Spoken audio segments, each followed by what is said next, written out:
Once again, thank you all for being here tonight. We are honoring Julie Halstead, Tori Taylor, Lonnie Jones Jr., Mike Calhoun, and Mike Calvin on their induction into the Hall of Fame. And we also have special awards we'll be handing out as well. And as I mentioned earlier, one of the great things that makes this night so incredibly special is the sheer number of Hall of Famers that come back to honor the ones that are being inducted.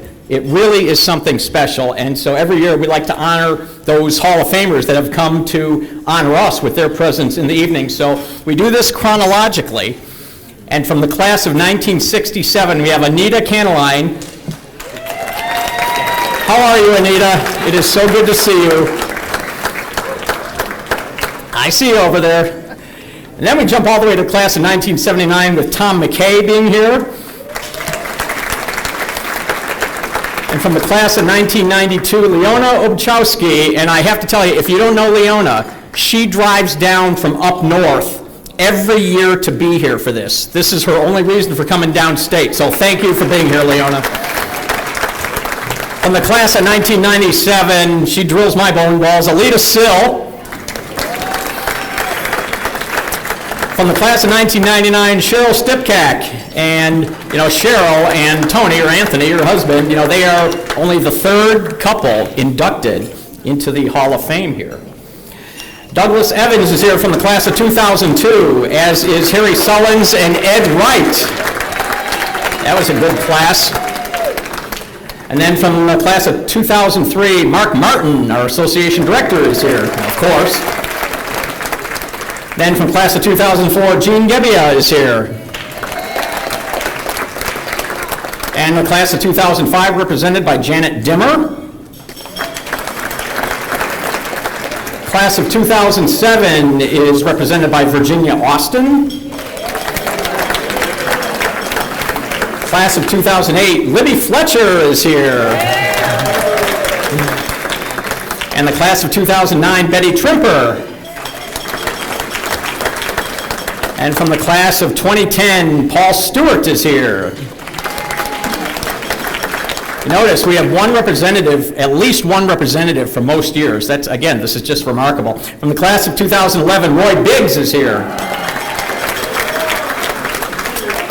And from the class of 2012, Rick Capaldi is here. And representing the class of 2013, Cindy Patterson. And then representing the class of 2016, Anthony Stipkak. I mentioned him a moment ago. Part of that dynamic duo. All right, we have three representatives from the class of 2017. We have Teresa Ketchpole, Mike DeLucy, and Marty Marshall. And equally represented the class of 2018, Scott Bowersock, Larry Palladino, and Ed Pert. And then we have a lot of representatives here from the class of 2019. We have Deborah Dickerson, Gerald Johnson, Ed Mintz, and Carol Roberts. Now, every year, a Hall of Famer sneaks in, and I don't get the name. Has any Hall of Famer come in and is not on my list? All right. This year we got it right. Well, we get it right every year. Just some of you don't tell us that you're here. All right, so it's good to see all of you. And again, your presence here makes this night so incredibly special. We have a number of special guests that are here as well. Mary DeBoer, the president of the Michigan State USBC, is here. And Sharon Childreth, the association manager of the Michigan State USBC, is here. And then also, we owe a great deal of gratitude and debt to the Hall of Fame committee. They work very hard to select the Hall of Famers every year. So I'd like to introduce the committee. We have, and you can hold your applause to the end here, we have Roy Biggs, George Brzezinski, Mike DeRusi, Perry Farrell, Libby Fletcher, Vicki Ingham, Mark Martin, Tom Mckay, Larry Palladino, Carol Roberts, Alita Sill, and John Vorpagel. Thank you, Hall of Fame committee. And then we have our association board that is here. George Brzezinski. Where are you, George? There you are, George. I didn't see you there. Libby Fletcher. Mike DeRusi, Mark Hurtcomb, Anita Majorana, and Marty Marshall, representing the board here. Thank you so much for being here. And then, in addition to Mark Martin, our association manager, we have Phil Goodman, who is our association manager in training. Of course you are going to be here, Phil. Nice to see you. Nice to meet you. Absolutely. All right. So at this point, I think I've gotten to everybody I've needed to introduce, a lot of very special people. So now we're going to get to the honorees for the evening.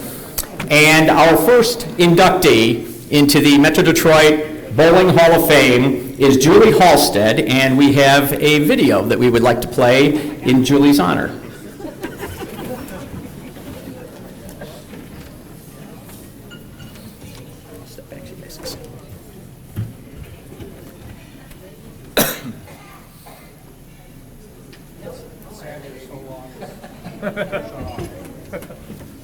One moment, please.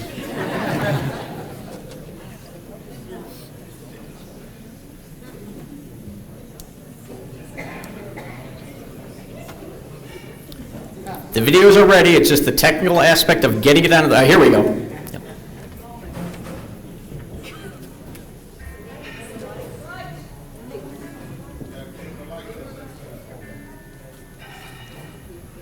It's been such a wonderful ride. Born from the age of 5 to all the way I am now. I can't believe I'm still doing it sometimes, but I've met so many wonderful people, and it's been such a great experience. Just learning about bowling and everything that goes into bowling, and how the ball reactions and everything that goes into that. So learning different laying conditions, and just everybody I've met along the way. I would recommend bowling to anybody I run into.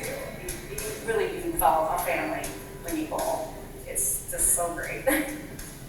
I used to bowl more for the competitiveness. Now I bowl more. Yes, I'm still competitive, but it's more like being with my friends and having a great time, and I still love it to this day. It's just so amazing. I just recently had another 300 game, so so they come and go, but so I don't have a ton of them, but I just love it. Absolutely love it. Yes.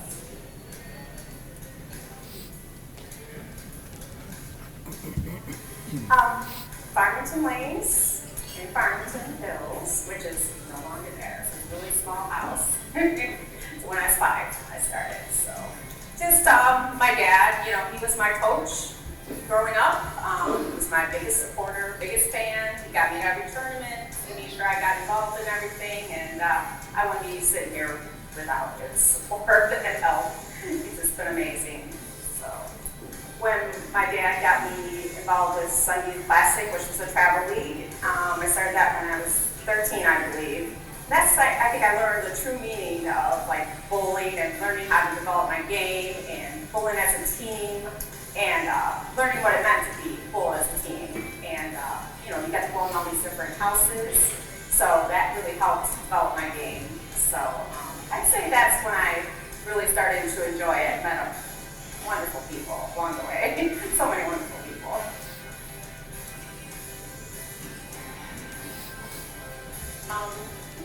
I would say a big one was winning the Michigan Queens tournament. That was a lot of fun.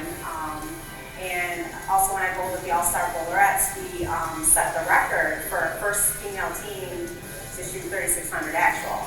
And I shot my first 800 series in that event. So something I'll never forget. So several all-city teams, several all-state teams.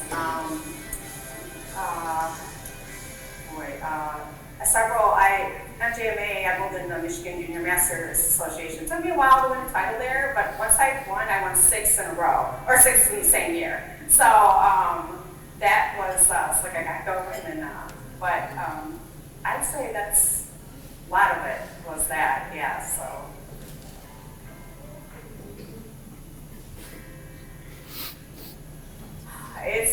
It means a lot to me to know that I'm getting recognized, that my career is something that gets me in the Hall of Fame, and sometimes it's hard to believe, how well my career has done, you know, so, but a lot of success in tournaments, and it's just been awesome. I'm so excited to be inducted with everybody else that's already in, with my dad, and it's just means really a lot to me.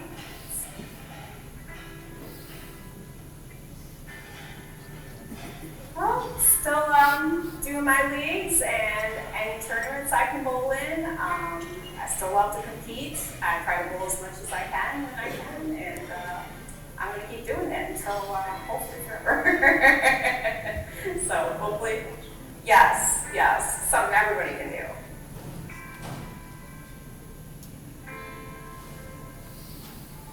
Hi, I'm Julie Halstead. I'm inducted to the 2021 Hall of Fame for the Greater Detroit Association.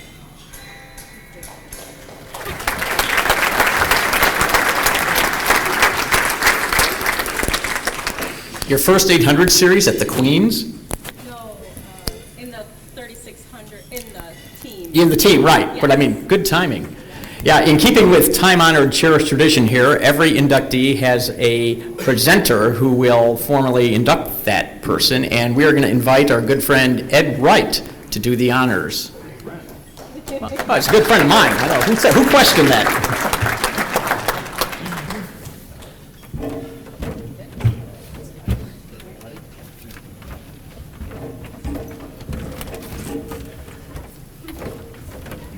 Oh, I made it. Okay. It's a special night, but I wanted to give you just a little bit of an introduction into how Julie got involved with bowling to begin with. When I was 10 years old, my dad, I didn't know anything about bowling. My dad said he bowled with the Strobel bowling team. Tony Linneman was his best friend, you know, all of this stuff. And I said, who cares? I don't know any of these people.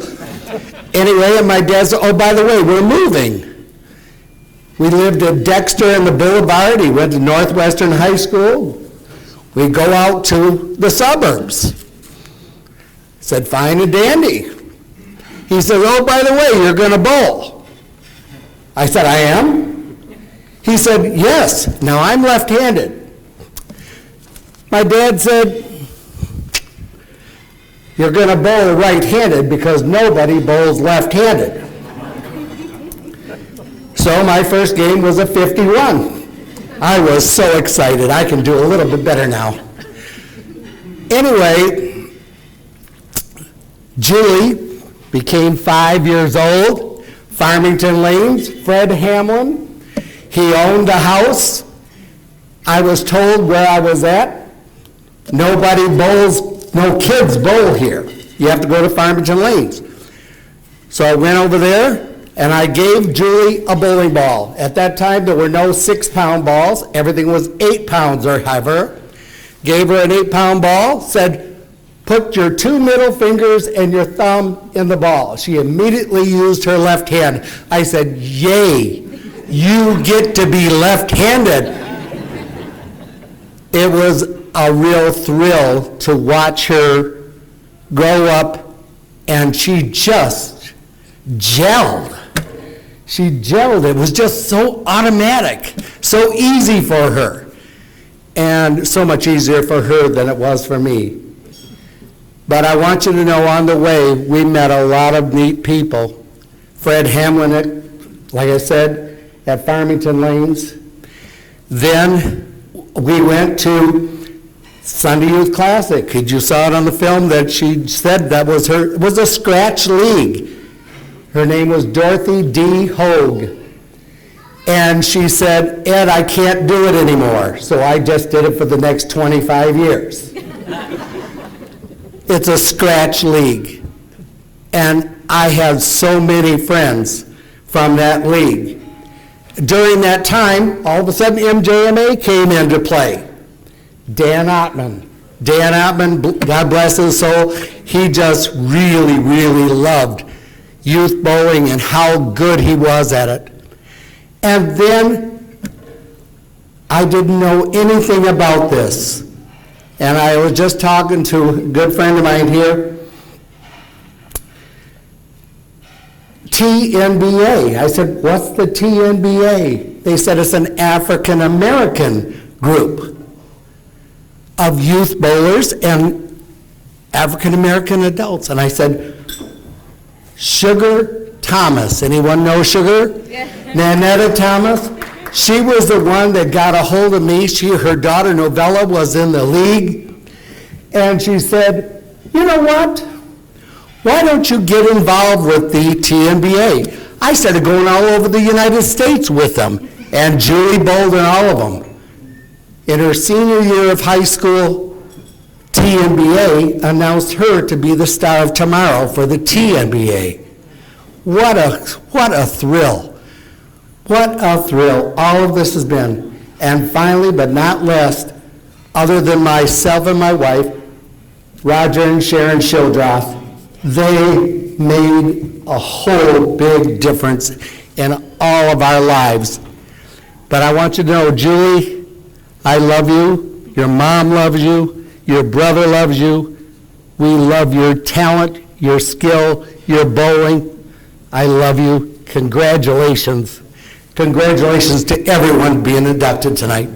Come on up, Jules.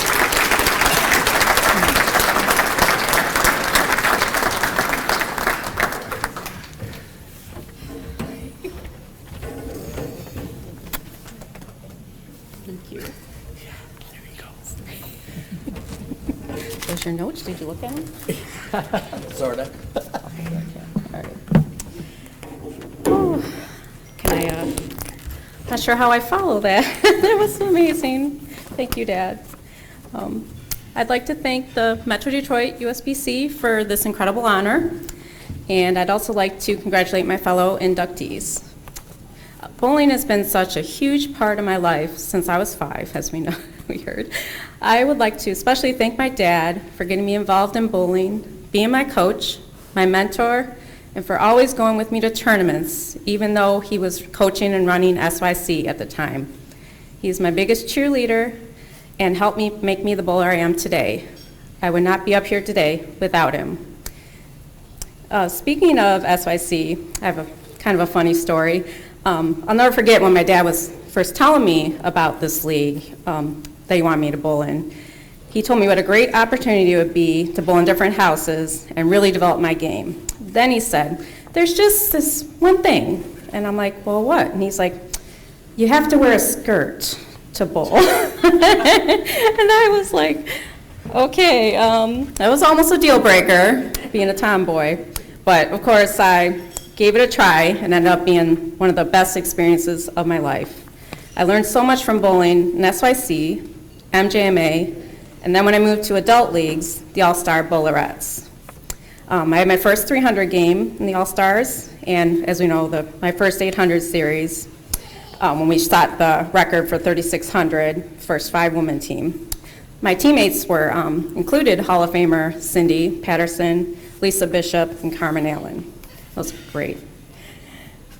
As everyone knows, there is sort of a stereotype that comes with being left-handed, but it definitely took me a while to overcome, but it definitely made me work harder and to prove that I was just a good bowler and not just lucky. But I think everyone would agree that you have to have a little luck to succeed in this game of bowling. I've gotten so many compliments over the years about the way I throw the ball that has meant so much to me. I've met so many wonderful people over the years in this awesome sport of bowling, and I've made many lasting friendships along the way, including meeting my husband and my very good friend, teammate, and ball driller, Cindy Patterson. She has definitely put up with a lot for me over the years, and she has been a huge part of my success. I absolutely love my bowling family, and it continues to grow to this day. My daughter is also a very good bowler, and it has really meant the world to me that bowling is as important to her as it is to me. Bowling can be exciting, frustrating, elating, and humbling all at the same time, but I keep coming back for more. I can't imagine my life without bowling in it, and I hope to be bowling for many more years to come. Thank you.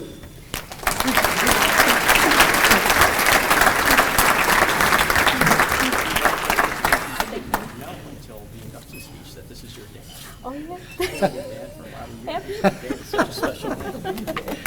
Yes. I had no idea until you're inducted. Really? How about that?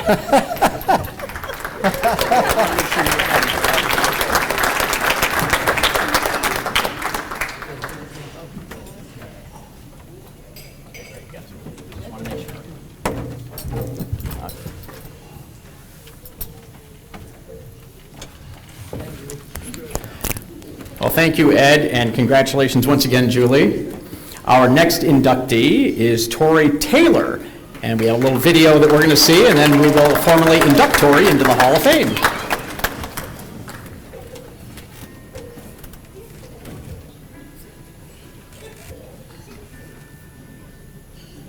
Wow.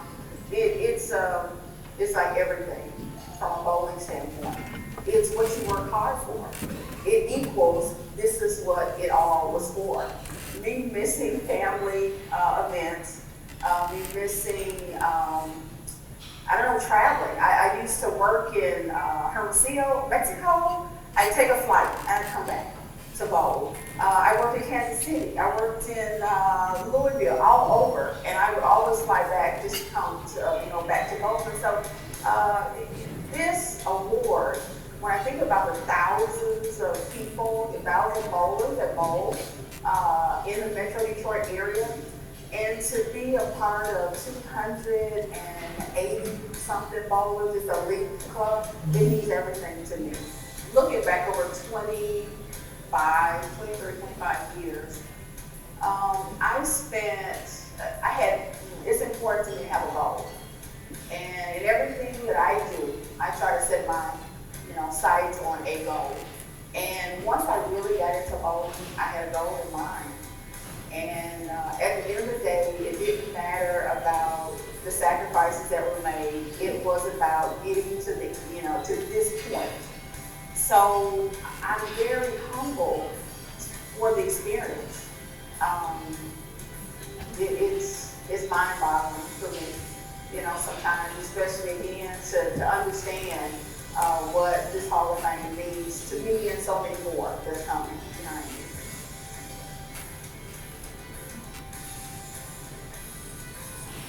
When I grew up, again, I'm from another state, and to my knowledge, at that time, there was no bowling.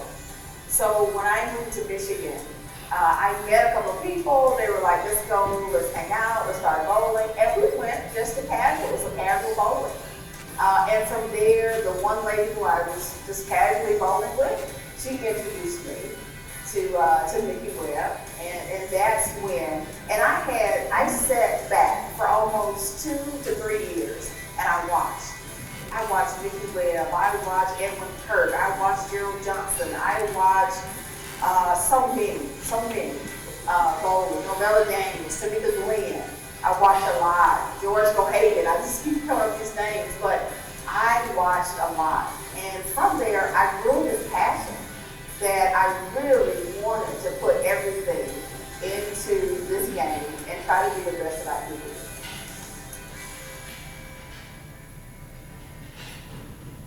The first one that I can think of that just recently happened right here in this building, there's a SSO, Single Seniors Open.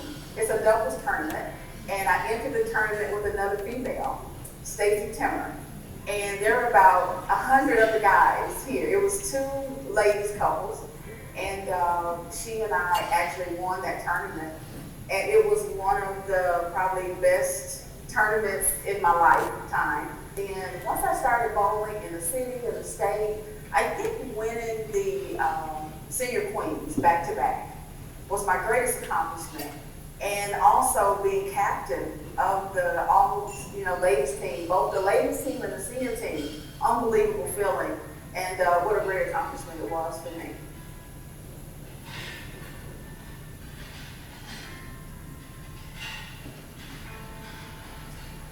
With bowling, and because I said that this has been my family for the last 25 years or so, it's so important to me to try to give back. Try to give back to those that are coming behind me, to continue to bowl and be an ambassador of the sport, just like so many, you and so many around us have been. You guys have set a wonderful example, and it's an example that I can follow, and I'm trying to do the same. I'm trying to be an example to all those that are behind me, the young bowlers. So, you know, it's important to me that this sport continues. People that know me through bowling, they may not know that my undergrad is in mechanical engineering. They may not know that I have about 31 years at Ford Motor Company, and that's the reason why I'm here in Detroit, because my job brought me here. And most may not know that I play a variety of musical instruments. I was in the art orchestra growing up, so I played the violin, I played the piano. So most people may not know that, but that's part of me too.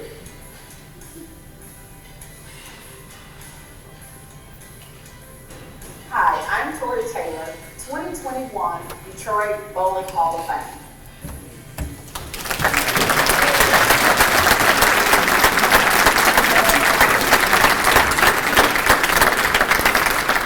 You said mechanical engineering? The reason I say that, and most people don't know this, my meteorology degree at the University of Michigan is through the College of Engineering. So I actually identify as an engineer. I'm actually a Tau Bait. And so I identify as an engineer even though I'm not an engineer, but it's because all my friends are mechanical engineers, electrical engineers, civil engineers, computer engineers, aerospace, naval and architecture. So I'm with, I have an extra kinship with you here with the engineering background. But in any event, I don't want to delay your induction any longer. We have Tiffany Jefferson here to formally induct you into the Hall of Fame. Congratulations.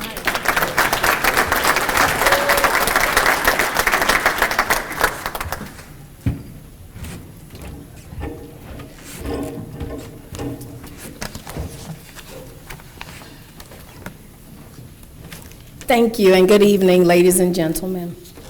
I would first like to give honor to God for allowing me not only to see this day, but also to be a part of something so special such as this. I apologize in advance. I was at the football game on yesterday, and I forgot that I was supposed to be presenting on today, so I apologize if my voice kind of goes in and out. I want to thank Rita and Ari and the Detroit Bowling Hall of Fame for this opportunity to stand and present Tori as an inductee. Congratulations to all of the other recipients and the inductees that will be honored tonight. My name is Tiffany Jefferson, but my maiden name is Tiffany Taylor. That's going to be a little bit important, and it'll make sense a little bit later on as I go forward. I'm from Houston, Texas, where it is currently 84 degrees, and it feels like 90. The humidity is about 67%, and there's a slight chance of rain.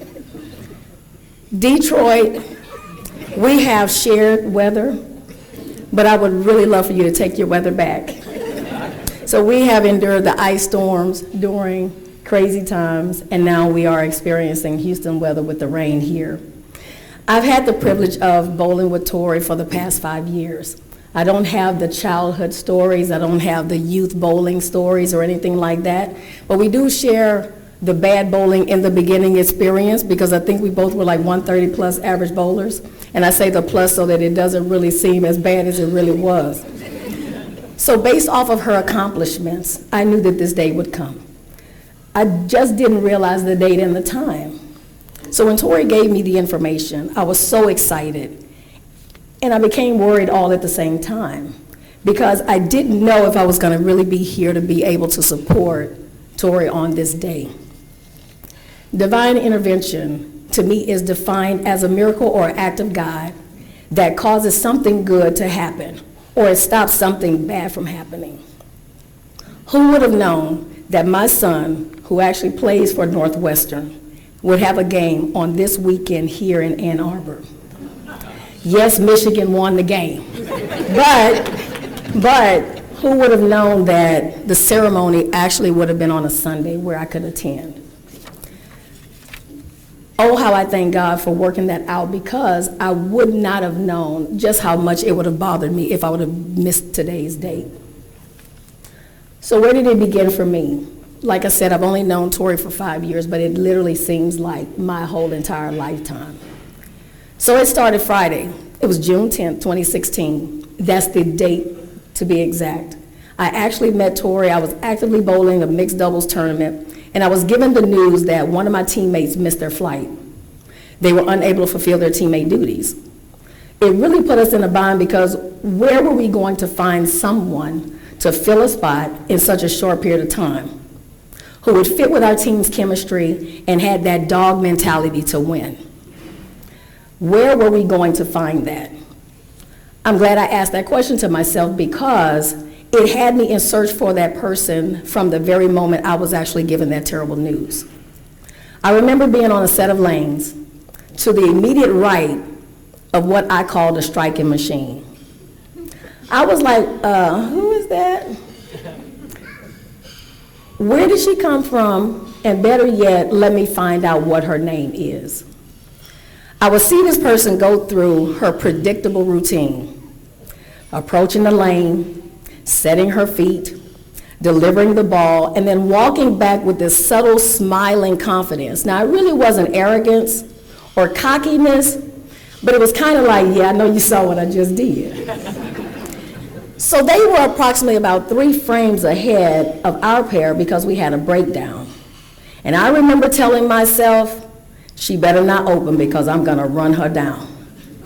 Well, guess what happened? I got lucky. 7:10 to be exact. She opened.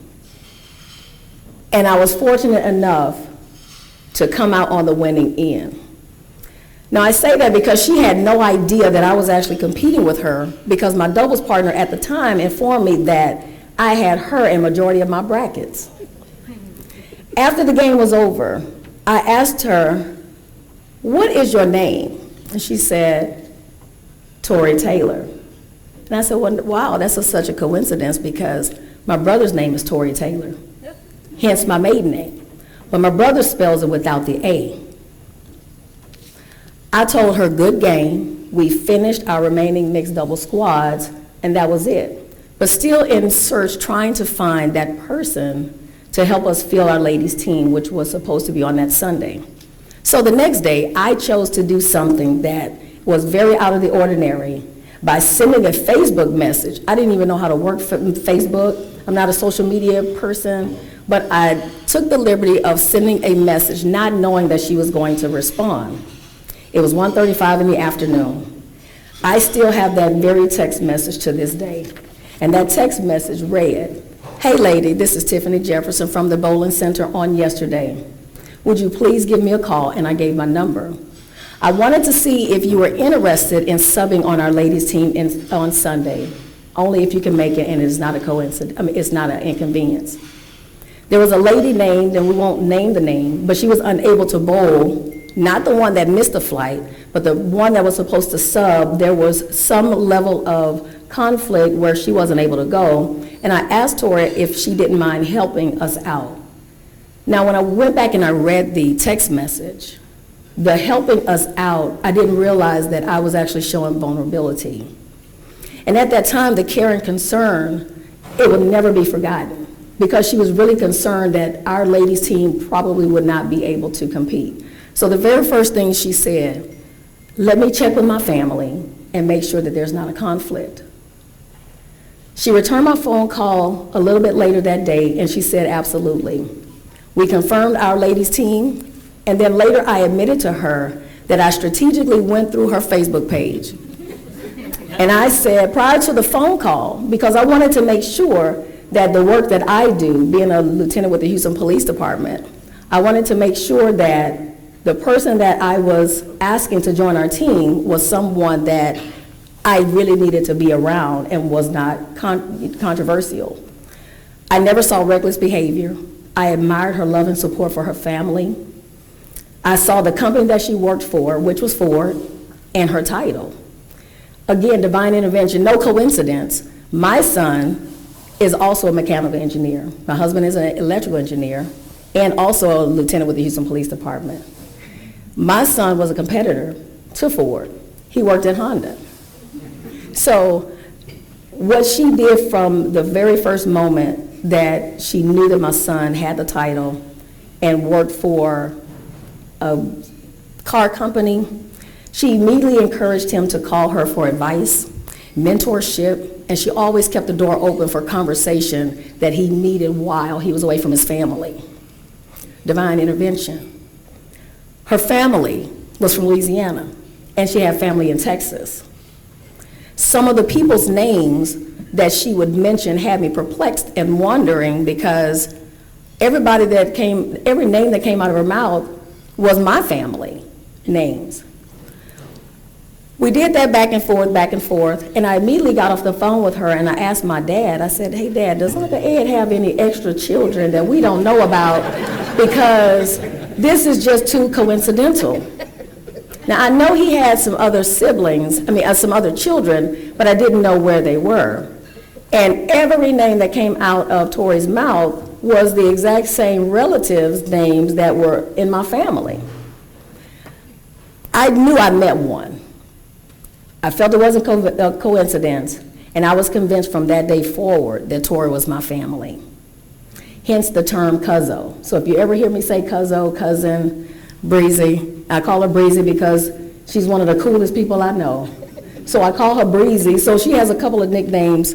And so when Sunday came around, and it's close to practice time, no Tori. I got really concerned, because now we had a long conversation, we bonded, she gave me her promise, it didn't conflict with her family, but there was no Tori.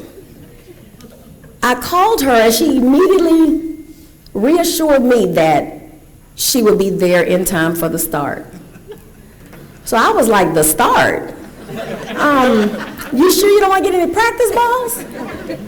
Well, at that time, I didn't know that Tori was a person who occasionally arrives late because of her job demands.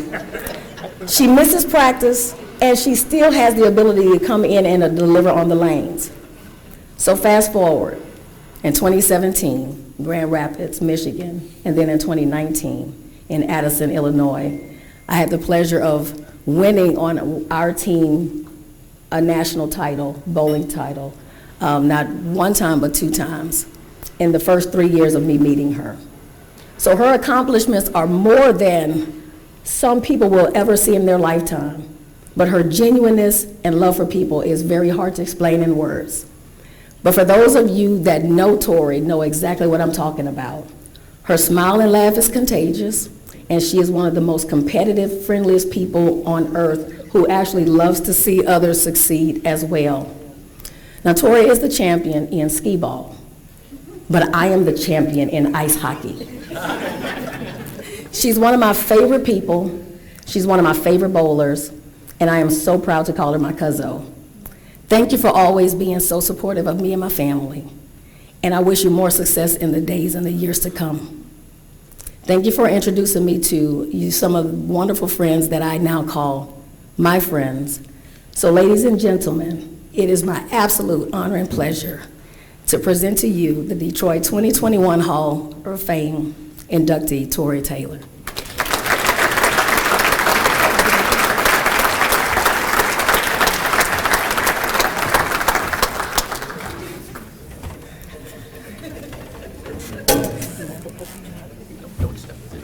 Don't step back, there are glasses down there. And I absolutely need those. I know. Here's this. Okay, here's this as well, Tori. Thank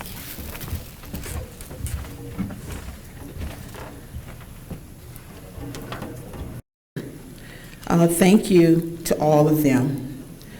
Thank you to my immediate family, Rita and Ariana.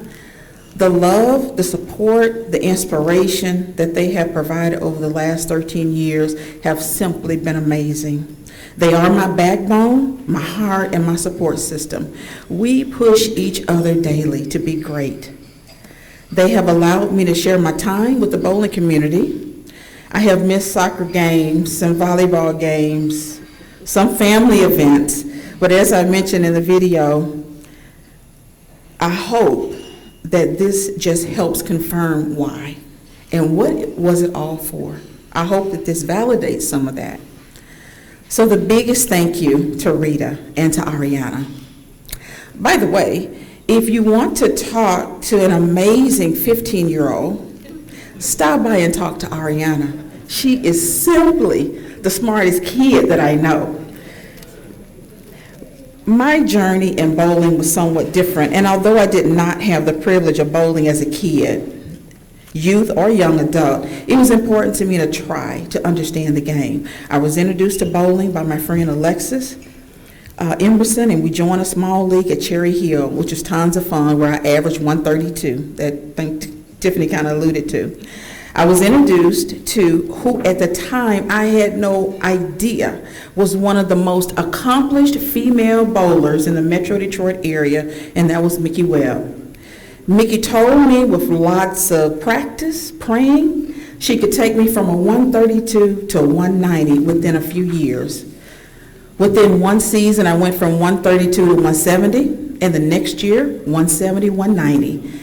And I have been able to maintain a 200 average for the past 15 years. I have absolutely been blessed to bowl with some of the best world-class bowlers right here in Metro Detroit. When you want to be the best, you'll find the best. You'll bowl with the best. I gotta tell you want something really quick. These two people, Gerald Johnson, Brandy Johnson, congratulations on their recent marriage.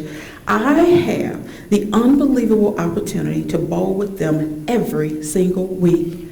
I bowl with Gerald Stroker Johnson on Wednesdays and Brandy on Mondays. I could not ask for a better team. It is so fun.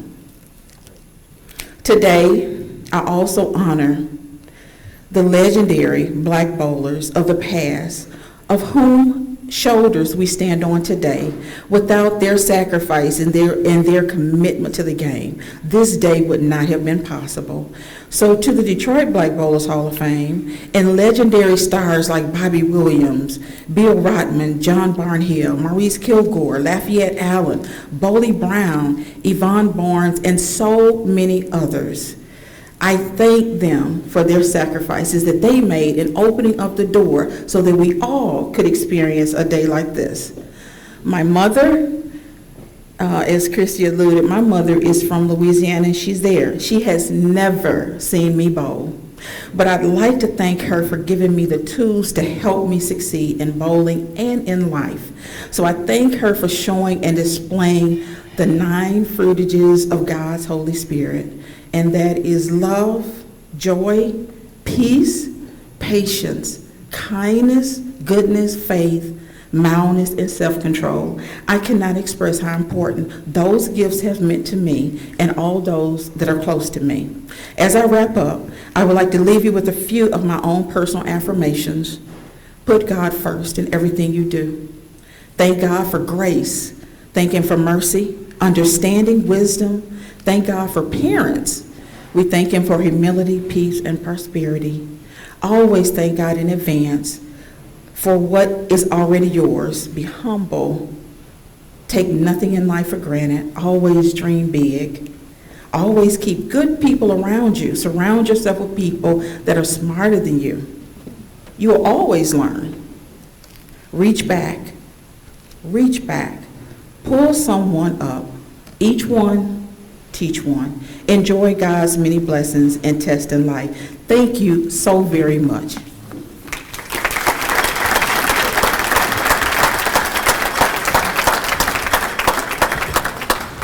Congratulations. That was great. That was beautiful. Well, congratulations, Tori. That was beautiful and, again, so well deserved. All right, our next inductee is Lonnie Jones Jr., and Mark is queued up a nice video that we will now get a good look at.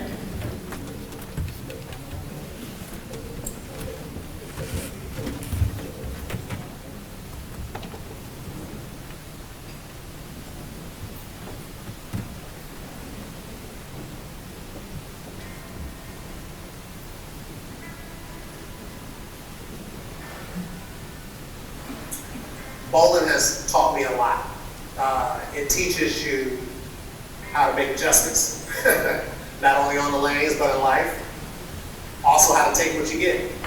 You know, sometimes you'll throw a really great shot, you bowl a really great game, and your score doesn't reflect it. And sometimes you don't bowl really well, you don't feel like you've done really well, and you actually do really well in your game. So it's really taught me how to make a lot of adjustments in life, especially with all the things that are going on now, with the COVID situation, the changes in technology. You look at anything in the world right now, it's ever changing. And bowling has taught me how to make adjustments all the time.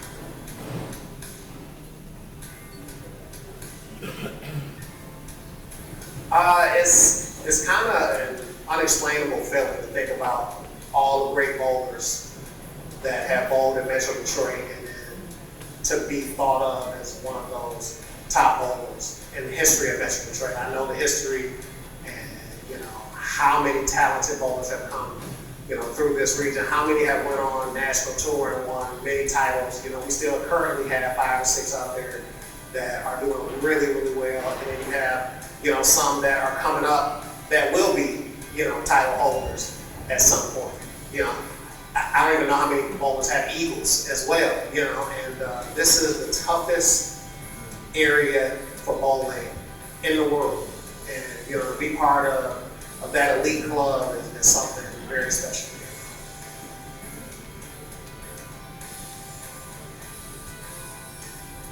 Well, I got started, my father took me out on the lane, so, you know, Lonnie Jones Sr., he was the Olympic coach at one time. And he took me out on the lanes and taught me how to bowl when I was younger. Really didn't have much interest in it until I hit probably my early teens and had a big growth spurt, and I just became really strong and just really had a good love for the game. I think I started averaging around 215 or so by the time I was 14. And, you know, I was first team all city as a 17-year-old on the youth league, and I moved up in the adult leagues. I believe I was 17 years old when I moved up in the adult league. So, you know, I just had a really big growth spurt, and I just had some passion for the game. He smiled it down like I'm sure he did. You know, he lived his life vicariously with me, and you know, he took me on the lanes. He was really hard with me, you know, practicing because he wanted to see me reach the feats that he had got to. So I'm sure he is smiling down right now, more excited than I am about being here. I might not have all the right words to say, but I'm sure he would put it together, you know, very fluent.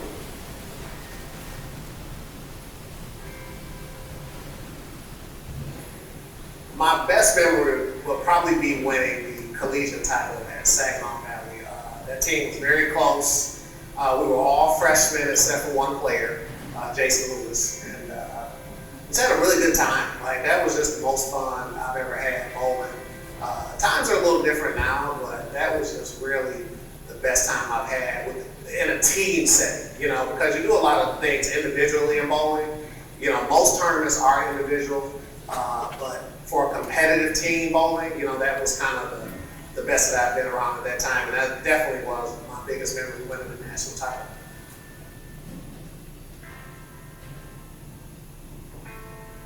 I think the story will be written at a later time, but I think there's going to be another career ahead of me in the upcoming years as I become a senior, you know, in the near future. I look forward to having a second career in bowling, hopefully not having to work as much so that I can concentrate on it. But I think that the story is yet to be told. I think there is a whole another career ahead of me, and hopefully it's more successful than the first one.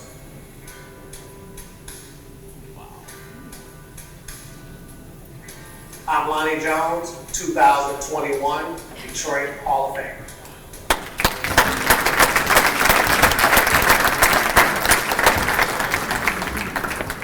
And here to induct Lonnie into the Hall of Fame is Gerald Johnson.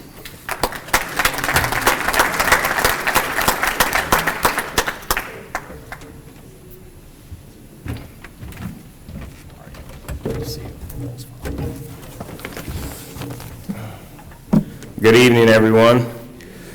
I'm accepting this award for my main man, Lonnie. He couldn't be here today. He asked me to accept this award on his behalf, and I'm honored. First of all, I'd like to congratulate all the inductees, Julie, my awesome teammate, Tori, my main man, Mike Calhoun, and my guy, Mike Calvin. Congratulate to all these guys. Lonnie asked me to read this Hall of Fame speech that he wrote, so hopefully it goes well here. He said he would like to start by saying how much of an honor it is to be inducted with all of the great talent that has bowled in the Metro Detroit area. Also, congratulations to the rest of the class this year, past and future members to follow. After being nominated, it's really felt surreal to be at this point in my life. He said, I feel like I'm still on the ascent with decades of great years ahead of me. I'm still extremely humbled and flattered to be nominated and voted in by the great people of this organization. My only wish would have been for my father, whose passion for bowling was much more than mine, could have witnessed me here today. As most know, he passed away from a stroke a few years ago. His dad was a great guy too. His wife, not mine. His wife is 7 months pregnant, and his mother, I had to make sure of that, Brandon. Well, his wife is 7 months pregnant, and his mother, who was not able to be here due to health concerns, are extremely happy and proud of his accomplishments. He decided to be with his family on this night because it's not the same without them here. Hopefully they can join in being part of the festivities in the future, but for anyone who knows Lonnie, his family will always be the most important thing in his life after God. He'd like to thank his mother, who was his hero and still is, who sacrificed to make sure he was able to be involved in constructive hobbies like bowling. He wanted to thank all of his friends. He said especially Steve Klein, Perry Farrell, who's in the audience, Gerald Brown, who's also in the audience, one of my mentors and one of the greatest bowlers I've ever known is also Mr. Archie Denard, sitting in the audience. And he wanted to also thank me. He better had said me. But he wanted to thank all of he thanked all of us for being great mentors, and he said, you guys don't know how important that is to young men and to him. And he said, this is for Dad, and rest in heaven. Thank you.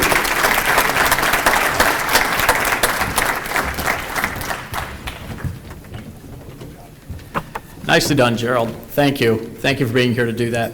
All right, we're now moving to this side of the table. And so we're going to start with Mike Calhoun, and Mark will now play his video.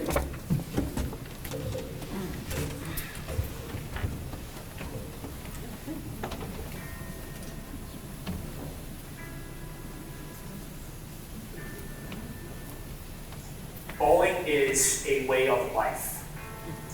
Bowling is something that's allowed me to experience the highs of the highs, the lows of the lows, but experience with other people that love the game as much as me. To me, team bowling is everything. Team bowling is the epitome of this sport. Bowling to me is getting out and having fun with the same people that love it, and it's just as much as you do. And to succeed with others and knowing that they can count on you or you can count on them, and to do a lot of great things in team bowling, that's what it means. To me, it's who I am. It's who I am. Bowling is, I want to be remembered when somebody says, do you know him? And I want to be remembered as a guy that gave back everything he possibly could. That guy's a Hall of Fame. Also, because that's right here, he does it back there too. That's what I want to be remembered as. If I am, that's it. I'm good with that.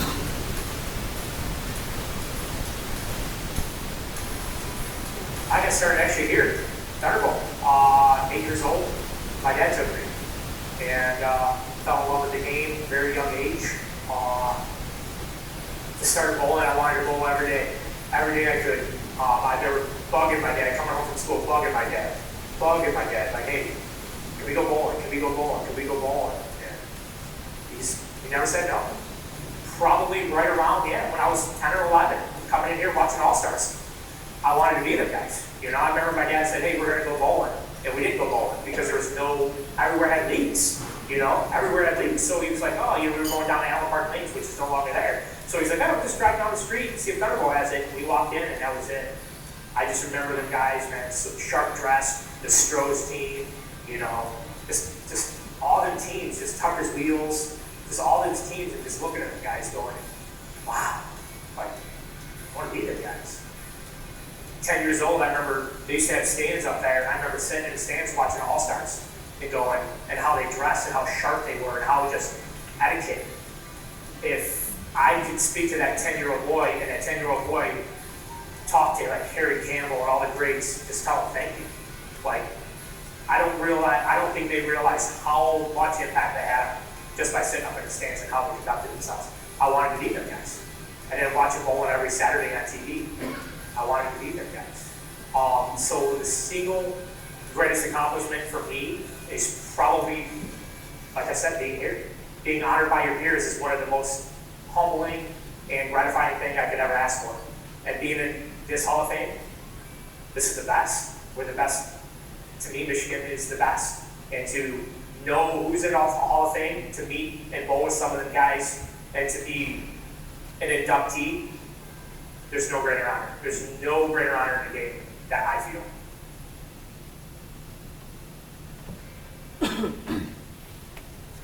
My fondest memory is going to have to be coaching Wyandotte High School in 2016 state champions with my oldest son and the kids. I still have a relationship with all the kids.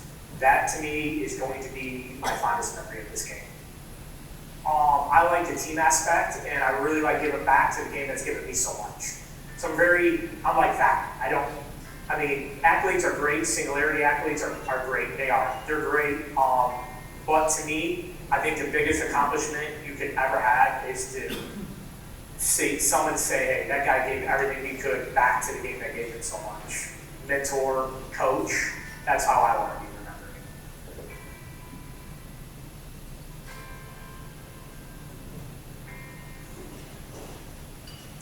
To me, it's everything. It's all the hard work. It's all the late, like, people see a lot of your honor scores, people see a lot of your successes, but they don't see the work that you put in. They don't see what you did or what you sacrificed to become who you are. And to become a member of this Hall of Fame, which I still do, hold in highest regards, is surreal. You know what I mean? I don't want to stop just because, I did it, doesn't mean I'm stopping. I still want to help. I still want to coach. I still love the game. It's not going to stop. Even though this chapter, I made it here, I still feel that I can still make a difference in more people's lives and introduce more people into the game. You know, and I think as a Hall of Famer, you have some sort of responsibility to do that. Conduct yourself on here as well as out there. But if people ask you questions or bowlers, I feel that it's some kind of responsibility, because I wouldn't be here if they didn't answer my questions. So I feel like it's a responsibility that I have to keep this game going. This game is amazing, but it's only going to keep going if we get back.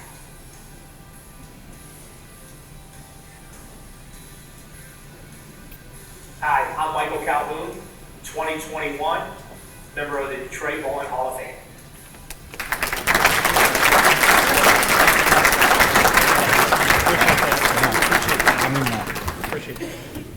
And we'd now like to invite Scott Christie here, who will formally induct Mike into the Hall of Fame.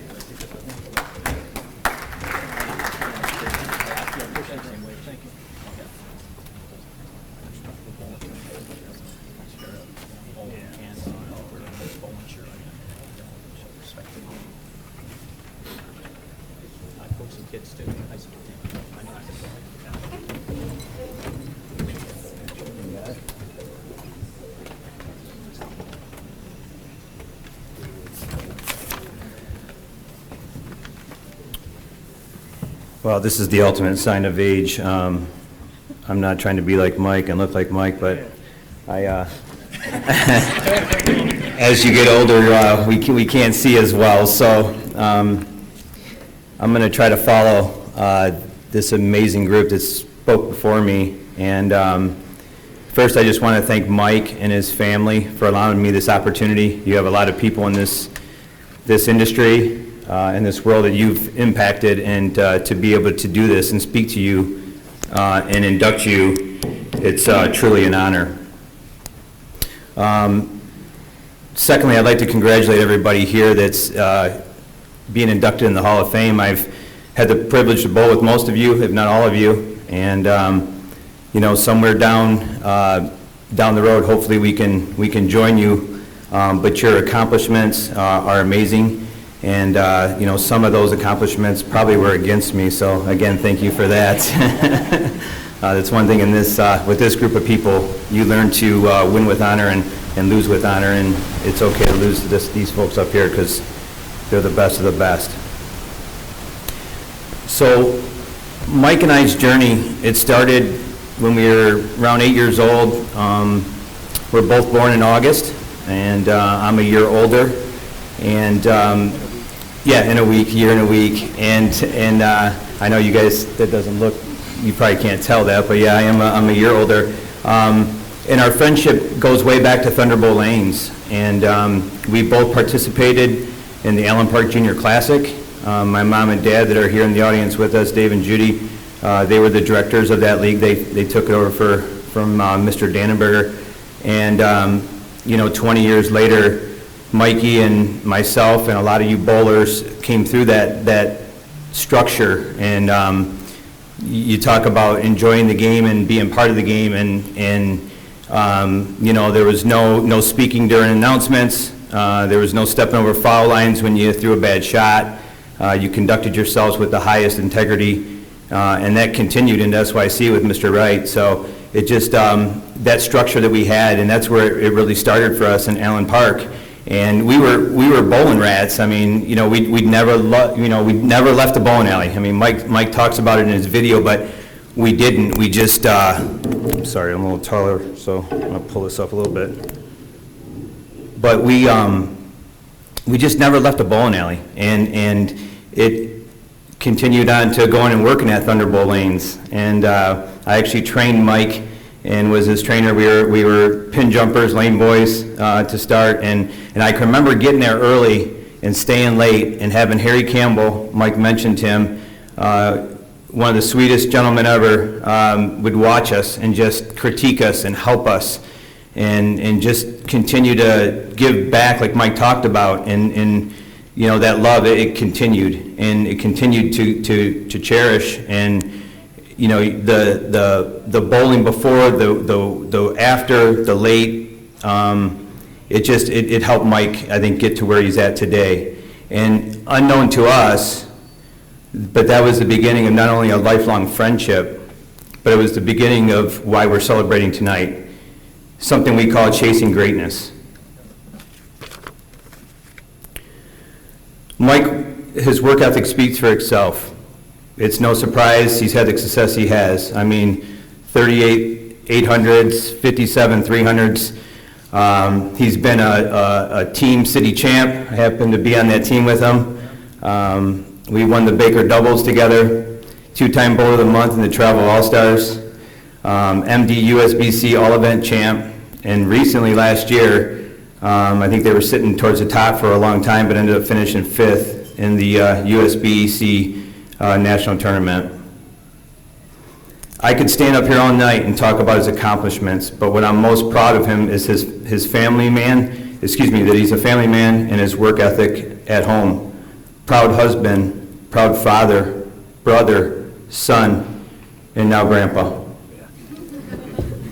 I love you, brother, and it makes me so happy to welcome you into the Detroit Bowling Hall of Fame. So with no further ado, please help me congratulate Michael Calhoun on his entry into the Detroit Bowling Hall of Fame.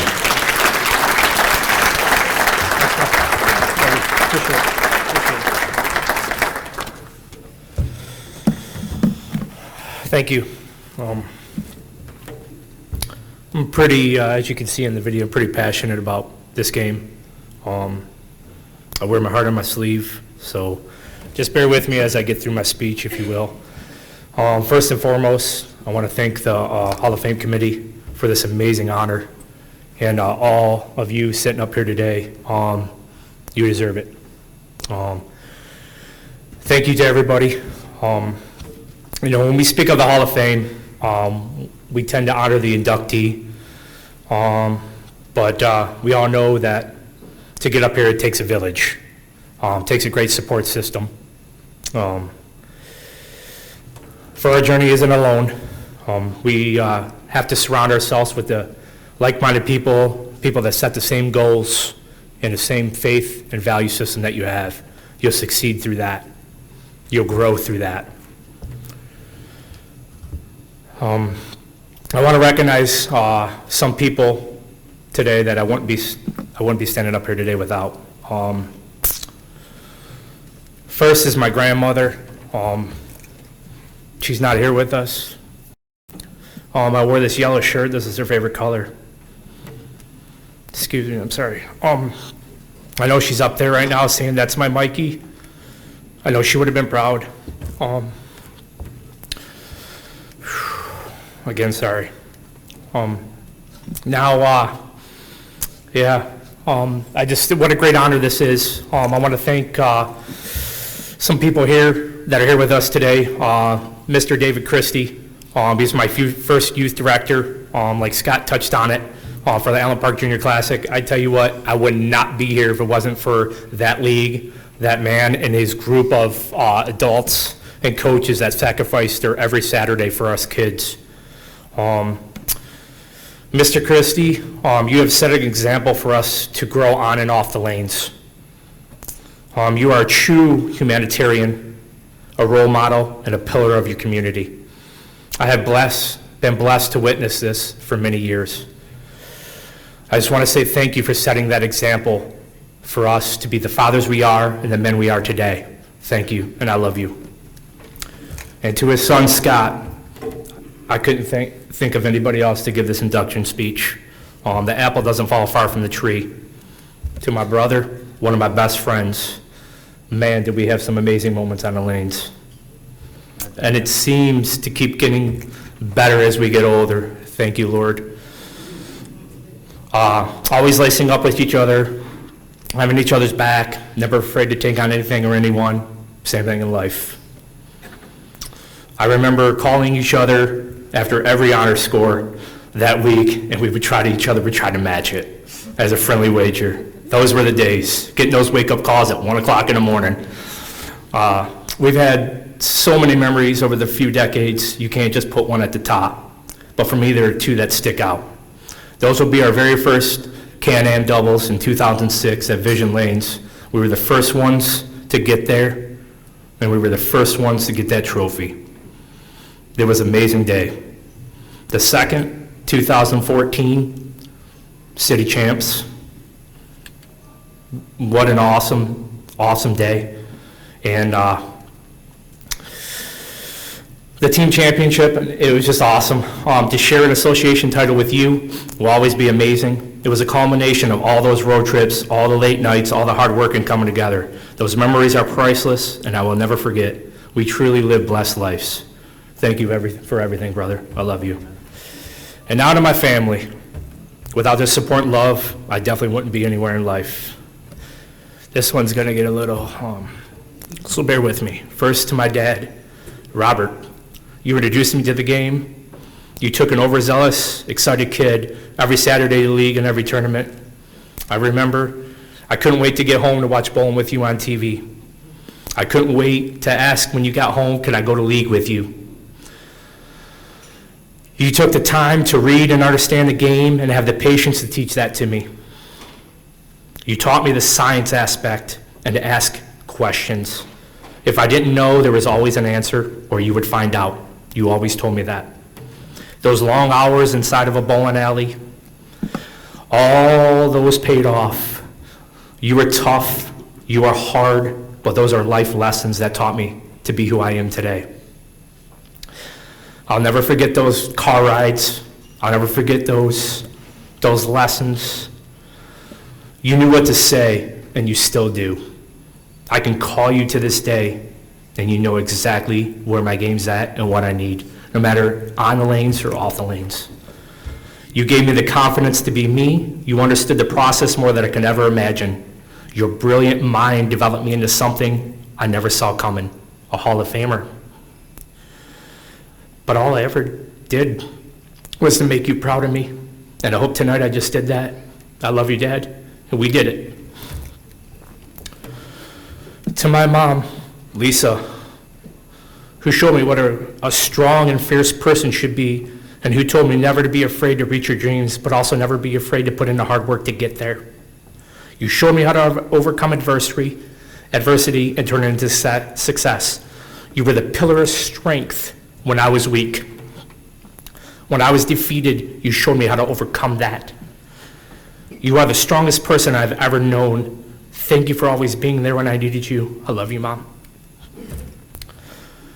Now to my wife, Betty, my best friend, my partner, whom I share this award, because it's as much as hers as it is mine. I thank you for letting me pursue my dreams, be away from the family for those weeks, those long nights, and for putting up with me and my inner competitor. Most people here know about that. You took care of our children so I can be gone. You never asked why. All you did was believe in me. You saw something in me when I didn't. I love you forever. You're a truly inspiration every time I look at you. It was that faith and belief that gave me the spark to keep driving, even though I failed many times, but you showed me to believe. Sometimes when you believe in someone so much, they feel they can't fail. For me, that was you. I love you, babe. To my babies, Dad loves you so much. You drove me to be the best I could be day in and day out, and you still do. I hope this shows you that dreams are possible and to never stop chasing greatness. No matter what you are passionate about, never be afraid to go after your goals and set them high. No matter what life throws at you, fight for it. Whatever you want, you can achieve. I can promise you it won't be easy, but I can tell you it'll all be worth it. And without you, I am not who I am today. Thank you.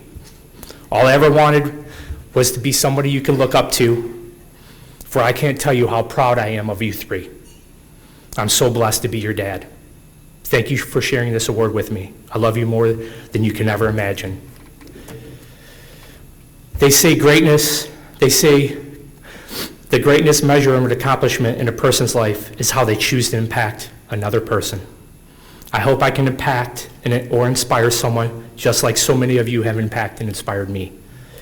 Thank you for this amazing honor. Congrats again to all you inductees. You all deserve this. I'm extremely honored and blessed. And to all my friends and family that came here tonight and watched me be inducted, you have no idea what that means to me. I thank you, and I love you all.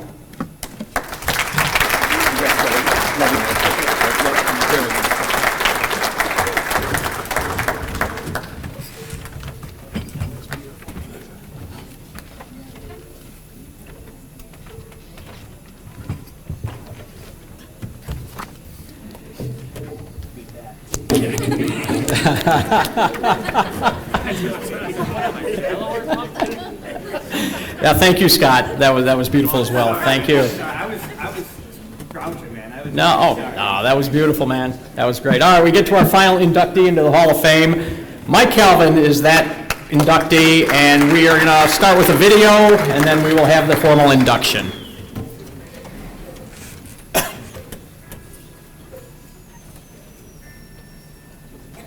I wake up wanting to bowl almost daily, and it drives me. It's my passion. My family, they make sacrifices when I'm not around or I'm always bowling. When things are going good, I want to bowl. When things aren't going so good, I want to go bowl. It's my escape, and it's my joy. It's everything. The main thing is the people I've met along the way. I've met so many friends, so many people reach out to me when I'm doing well in a tournament, or even if I'm not doing well, they'll try to lift me up. And it's a true statement when you say you can't do it alone. And what means the most are these people, my friends who surrounded me. Oh yeah, the love is there, and it's just a warm feeling when you walk into a bowling alley. Hey Mike, you know, some people shy away from that, but I embrace it. I love it.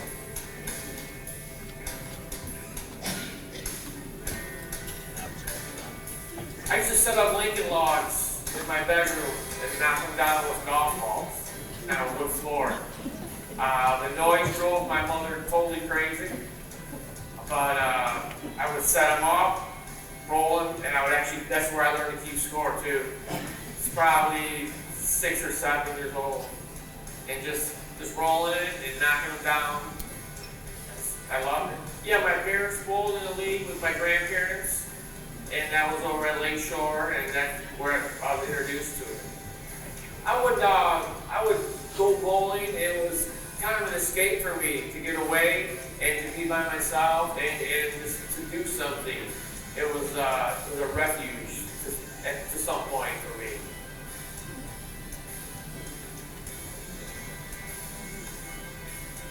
It became more meaningful to me. I was practicing that bowl one. Bruce Falcon walked in and said, "Why don't you try out for second on that one?" I did. My first game was $2.99 when I tried out. So I made quite an impression there. When it went on to, that was, that meant a lot to me. It would have to be the collegiate championship I won with Saginaw Valley, 1991. Team sport, it means the most to me because it takes 5 guys to make it happen. And that was quite memorable for me.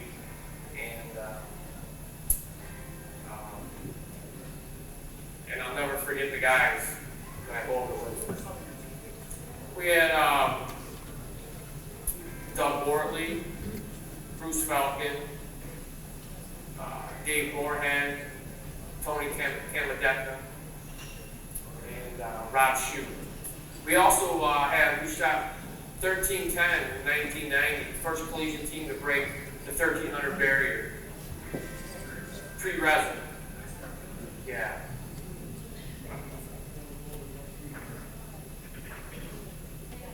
Personally, I would say the senior masters, senior state masters in 2018.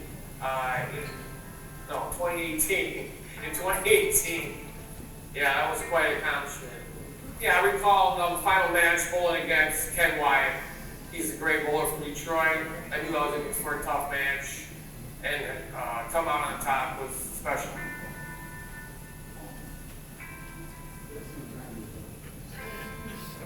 The future, I'm going to keep working hard, and it seems like the more success I've had, the harder I want to work, and the more people reach out to me, and it becomes easier for me to do well and to get instructions from some of these top people, and I've seen my success increase because of it.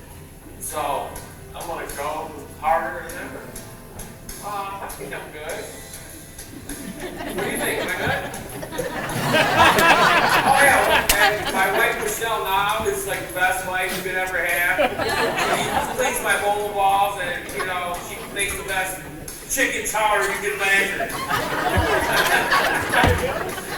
Right, I wouldn't be here.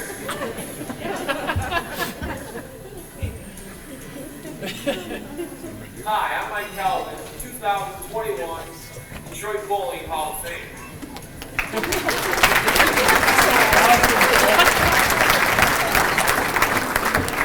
I can't wait for this acceptance speech, but first we have to get to the presentation. Now, Lou and Sarah was supposed to be here to do that tonight, and I hate to say this to you, but he's under the weather. He's recovering actually from some surgery, so Mark Martin is going to handle those honors.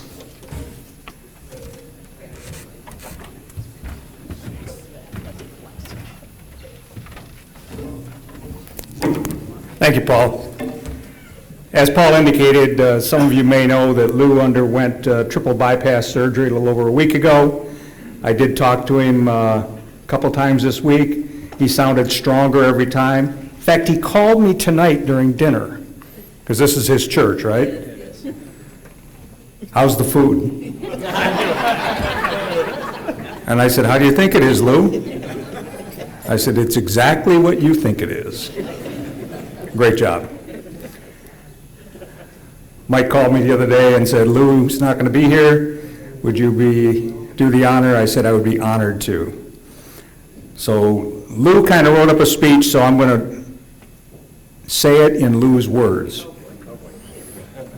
as best I can.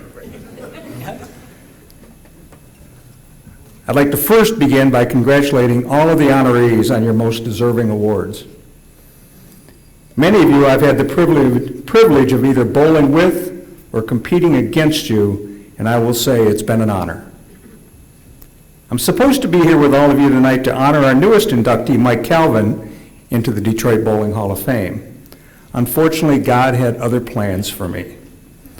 However, I still wanted to say a few words on behalf of Mike, and I'm leaving it in the very competent hands of my friend Mark Martin to convey them. So I want to break here for just a second because I forgot to lead off with this. Lou wanted me to tell all of you, that if you feel anything medically and you're not feeling well, get to the doctor. Because I think too often we'll say, oh, I'll get that next week. Or I'll make an appointment and, I got to do something else that day, so I'm not going to do it. Don't put it off. You only get one chance in life. And that could be your last chance if you don't pay attention to it. It's back to Lou. Sorry. I've known Mike for over 30 years, bowling with and against him. And if you've ever watched Mike, he has a nearly flawless execution. He's the consummate competitor and has ice in his veins. Yet he's as humble and gracious as they come. Aside from his local accomplishments, Mike has left his mark on PBA events also. He recently cashed in 2 events he competed in at Spectrum Lanes, coming in 10th, and Jack 60 Lanes, coming in 23rd against some of the best. In 2018, Mike finished 7th in the USBC Masters, only to be barely eliminated by, guess who? Norm Duke. During that particular event, Mike threw back-to-back 300s, as well as an 827 series. Mike's in another Hall of Fame with multiple titles. He's in the SSO Hall of Fame. Tori referred to the SSO earlier, Senior Singles Open. It's a organization for seniors, senior bowlers. So if you're a senior bowler out there and you've never tried it, and you think you got game, here's where you gotta go. Once again, back to Lou. Mike, my dear friend, tonight is your special night. My only wish is that I could be there with you. Ladies and gentlemen, it is with great pleasure and honor that I present to you the newest member into the Detroit Bowling Hall of Fame, my friend, Mckay Calhoun.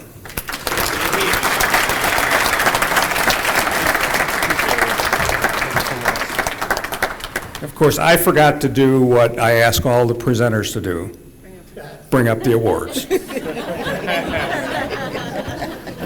So Gerald, or somebody?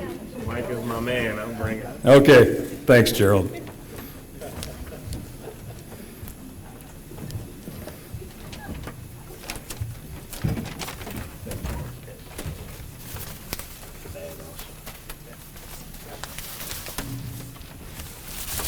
So Mike, on behalf of the Detroit Bowling Hall of Fame, it's my pleasure to present you with your plaque. Thank you. Hang it proudly somewhere in your abode.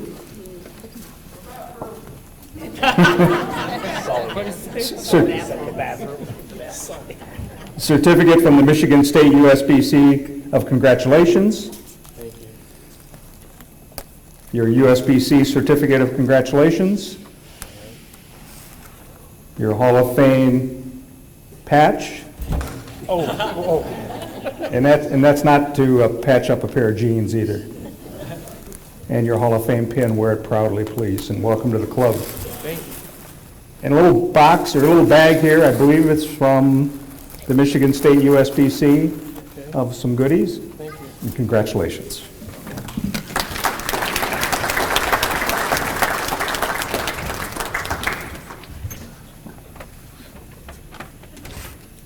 Good evening. This is a little short here. Whoop.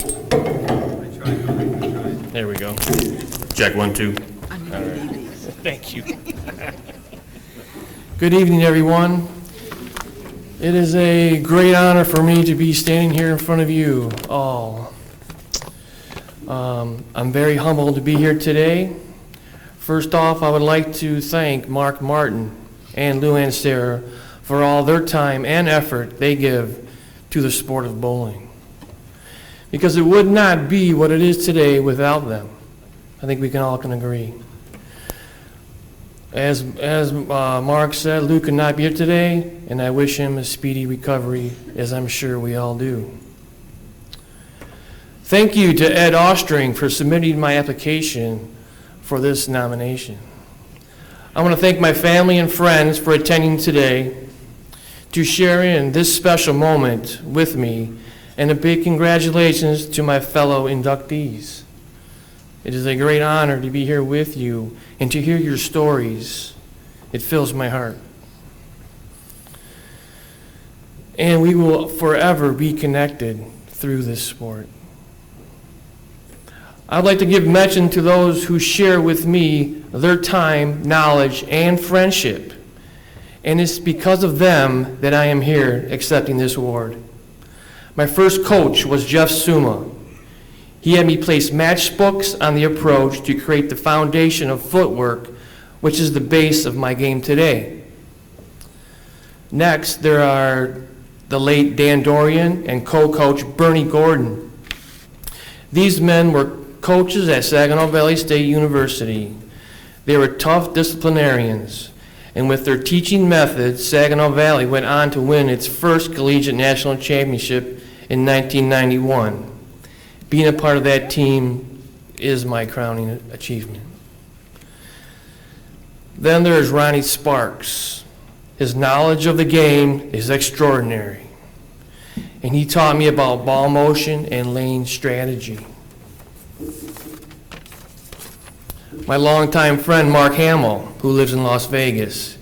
He has watched many videos of my game and explained how to use the non-bowling arm, which has helped me to increase my ball speed, to excel my game to a level that allowed me to compete at the PBA 50 level, which was an amazing experience, and bowling against Pete Weber was quite something for me. Lastly, I want to give acknowledgement to a few others that have helped me along the way. And those people are Nick and Christie Wissinger, Mike Calhoun, and Kurt Pilon. The last 5 years have been my best in bowling, and I owe much of my success to those who share the love of the game as I do. In closing, I have saved the best for last, my wife, my friend, my companion. By giving your understanding, encouragement, and endless devotion, we share in this accomplishment together. Love you. Thank you all.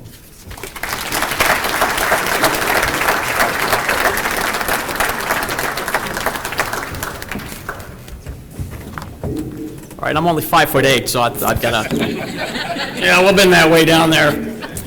All right, because of the pandemic, we did not have, of course, the awards in the Hall of Fame ceremony last year. So I get to stand here as the 2-year in a row defending, winner of the Tom Mckay Award. And so that is going to my good friend Tom Strobel, and Tom is here to join us with that presentation.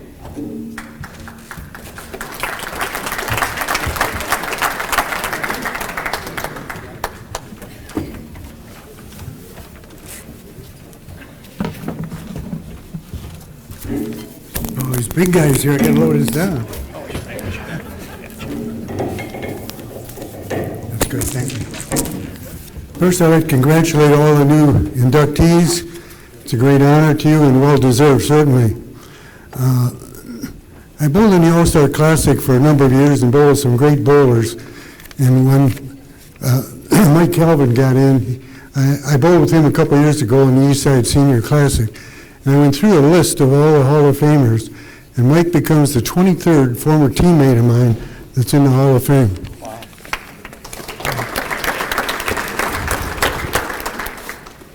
I've been asked, what is the Tom Mckay Award? When was it started?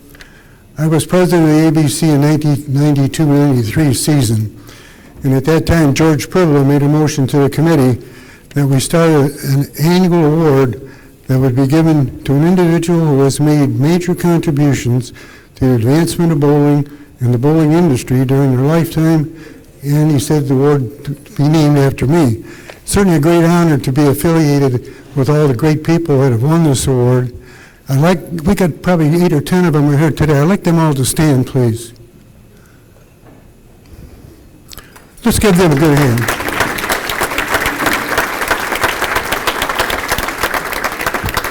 You heard the reference before that Detroit being the bowling capital of the world. These are the people that have made it. All the years of work they've done, a lot of them local, some of them national. So it's really a privilege to be named with them.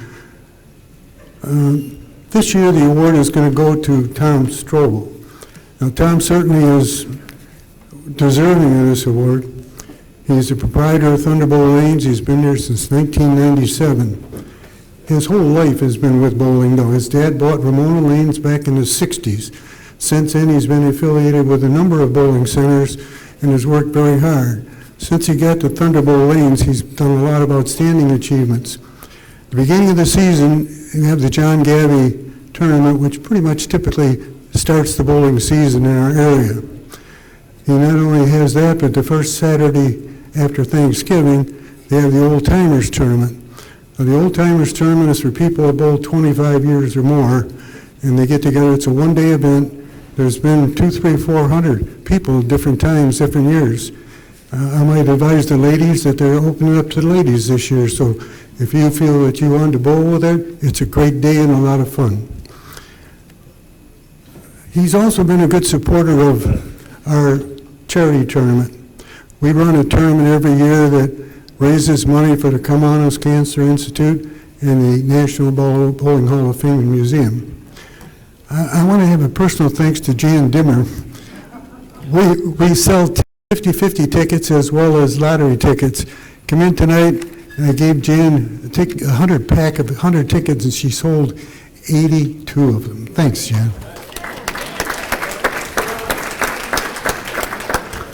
Now, I'd also like to thank, I mentioned there's 23 counting Mike that I bowled before. I'd like to thank Doug Evans for coming up here. I haven't seen Doug in a long time, but teammate many years ago.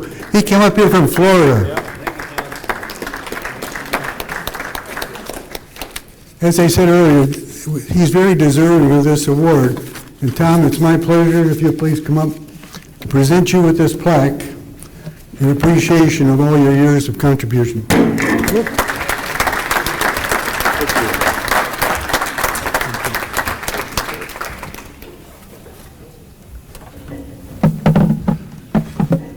Tom, thank you very much.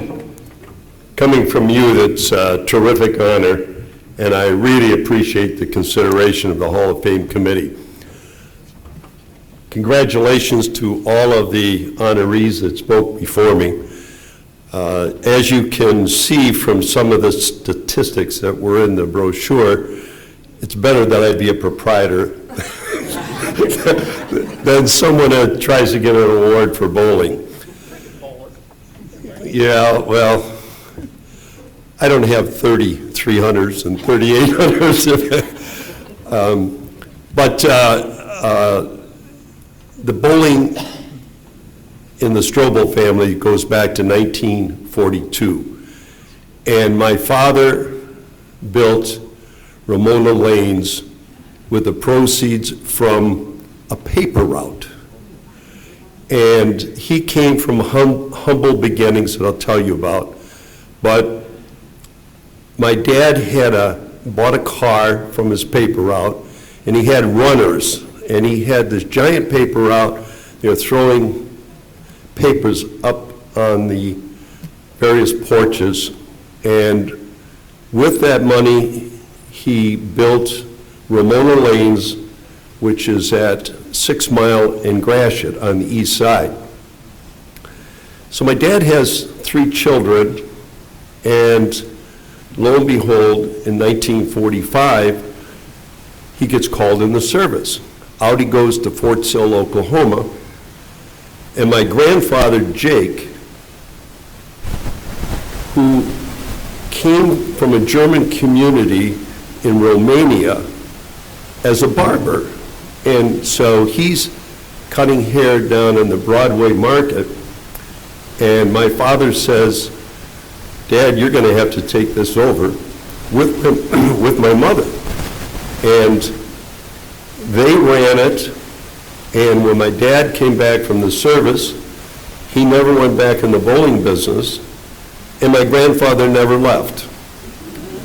So that history goes back 80 years, but when I was in grade school, I had the ability to get down to Ramona. We lived at Gratiot and Auto Drive by streetcar. And believe me, they were reliable, and I just hopped on it, went up to 6 Mile Road, got off, went over, and my first job was in the coat room. And we hung coats and provided that service. And then I graduated to a lanes attendant. And to give you a feeling for how my grandfather, who never had experience in the bowling business, handled things, we had like a giant ashtray in back of every settee area. Everybody smoked at the time. I remember this blue haze out there. It's probably why I got asthma right now.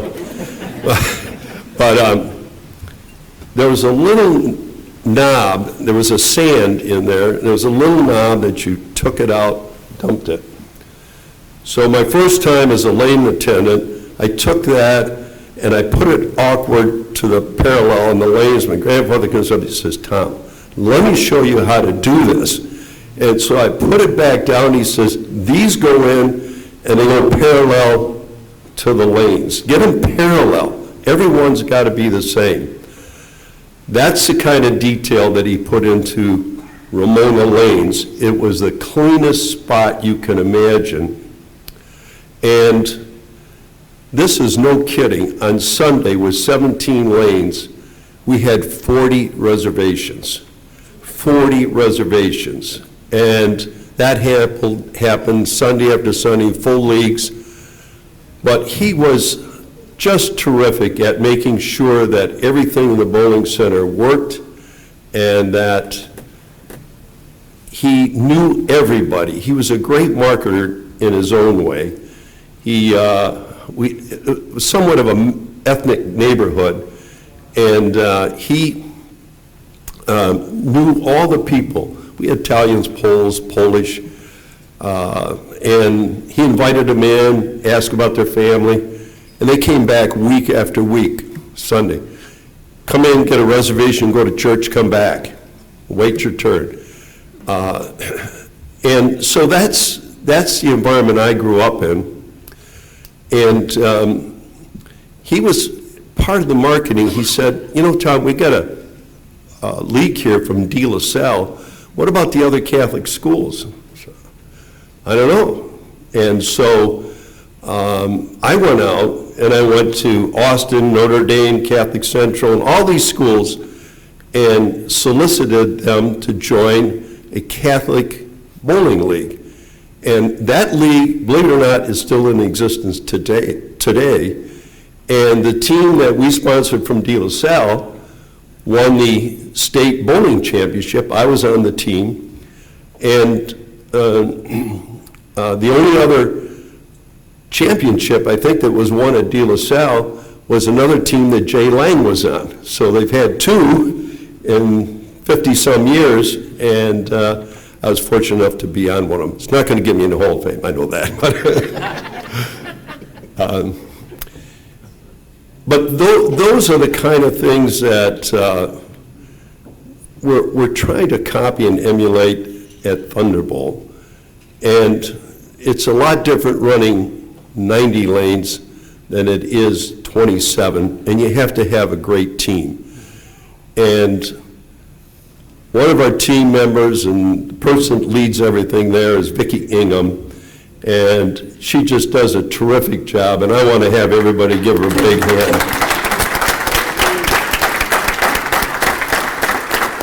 I'm just so blessed that I have the opportunity to work with Vicki.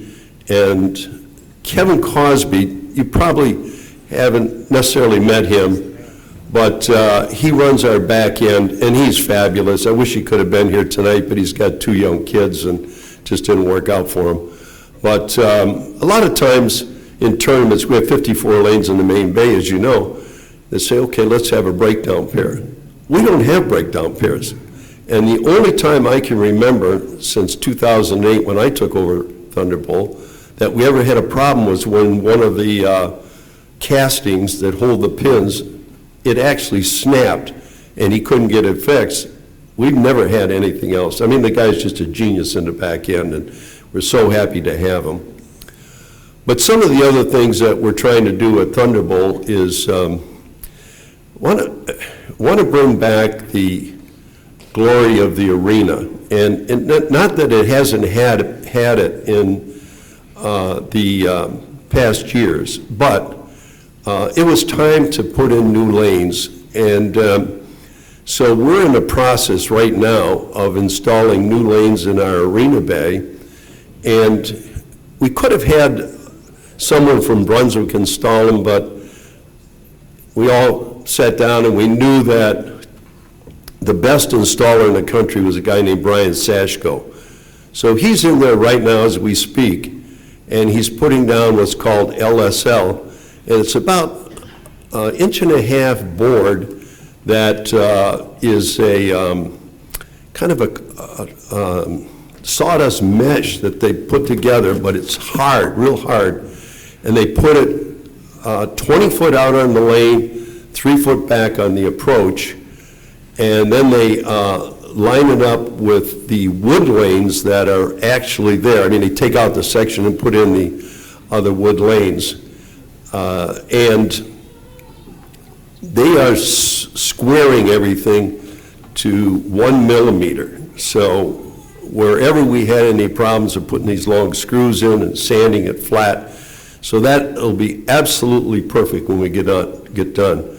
We're also, through the whole house, we're putting in a new automatic scoring, and that'll just change to some extent the way we do business. You'll be able to take your cell phone and put a reservation in for any time that's open, particularly on the weekends where we have a little bit of trouble getting people in fast enough. So you'll be able to reserve a lane, how many people, pay for it, come on in. We have a little problem in slowness in terms of our kitchen being able to serve everybody. We sell 2-hour blocks at a time, so you go down, you wait in line, you come back, and then you go pick up your food. There's a lot of time wasted there in terms of your 2-hour block. So this system will allow you to order food on the lanes. We'll have somebody just bring it down to you, collect the money, and away we go. The scores with this new sync system is going to be able to be downloaded from the cloud. So Gerald, on Wednesday night, you want to see how everybody did, boom, go home, pull it down on your computer or your cell phone, and you'll have all the scores. They're going to want to see how he did. By that time, you know whether you want any money, so that's where we're going, and it takes a team, and Vicki has built a terrific team there, and you know we got this labor shortage that's going on right now, so it isn't easy. It's easing up a little bit, but not a lot. So we got to work through all of that. But as I've got a law practice too, so while I'm practicing law and down at the bowling center, I want to thank my wife for giving me the time to do that. I want to thank Doug and Brenda for coming up from Florida. They've been great friends for a long time. And I also want to thank my sister Betty and her husband Bill Wills, who are here and also are shareholders in Thunderbolt Lanes. So thank you very much. I appreciate this honor, and congratulations again to everybody else.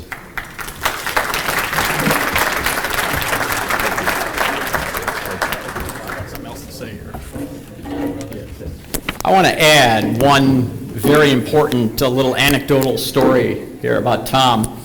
As many of you know, a few years ago, the World Series of Bowling, the 10th World Series of Bowling, was here at Thunder Bowl. And I was covering it, and I was interviewing PBA Commissioner Tom Clark. And I had made, it wasn't actually part of the interview, I just had made a comment about Tom Strobel, just about what a great job he does, you know, here for the pros. And the pros rave about him, by the way, and how he treats them. And Tom Clark said to me, he said, you know, 10 years ago, the PBA was in dire straits. I mean, we were in financial trouble, and I mean, if I remember correctly, I think he said we didn't have a sponsor for the women's tour, the PWBA. He said we were in dire straits. We needed something to come up with something to generate some excitement, some extra interest in the sport. And on short notice, they proposed to Tom about doing this World Series of Bowling format for the first time here at Thunder Bowl. And Tom got it all together, and we had it. And then Tom Clark said to me, Tom Strobel saved professional bowling. That's what the commissioner of the PBA said to me.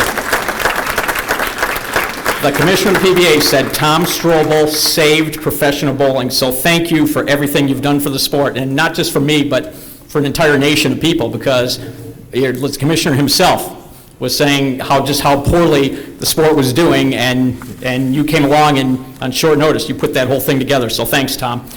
All right, we have two more awards. We have the Judge John D. Watts Award. Mike Lucente is the honoree, and Mark Martin is going to be our presenter.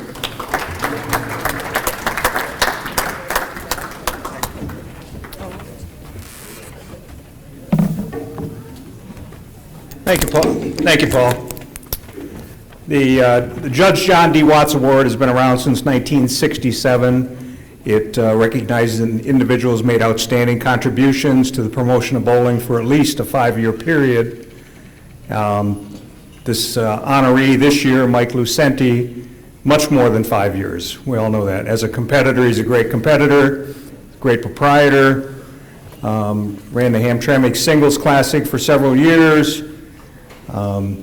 Probably in my mind, his best attribute has been all the coaching he has done over the years to improve the skills of bowlers in our area. So without further ado, it's my honor to present you the Judge John D. Watts Award, Mike Lucente.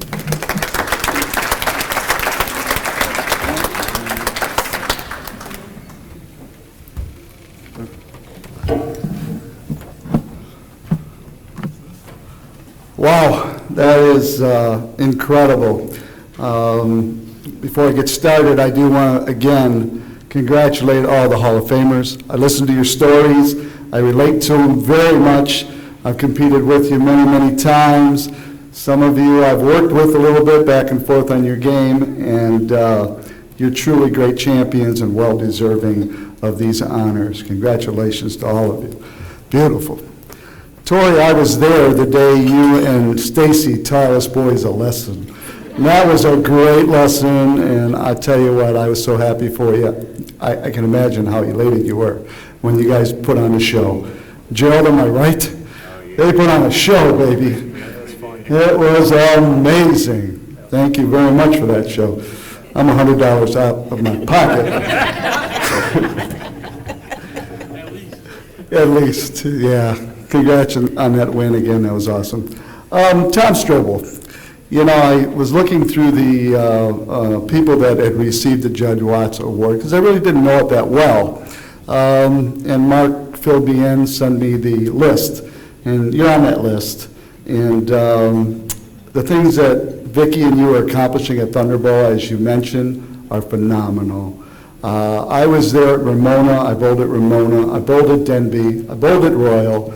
I knew your brother. I knew most of the guys working at all the places. We had the pro shop. I worked with Don Sand at the pro shop at Denby, by the way. And I got a quick story, though, Tom Strobel's story. This is it. We were bowling the Gabby, probably, and I was on the same pair with Tom because we were members of the DAC together, and we were just bowling together and having a little fun. So I was bowling pretty good, and Tom looked at my bowling ball. He says, Mike, why don't you drill me something? I said, Tom, I'd be happy to set something up. So I had just started a young man working for me at the pro shop. So I laid out the ball, set it all up. Tom came out, got the ball, bowled exceptionally well, got thrown out of the tournament. The ball was illegal.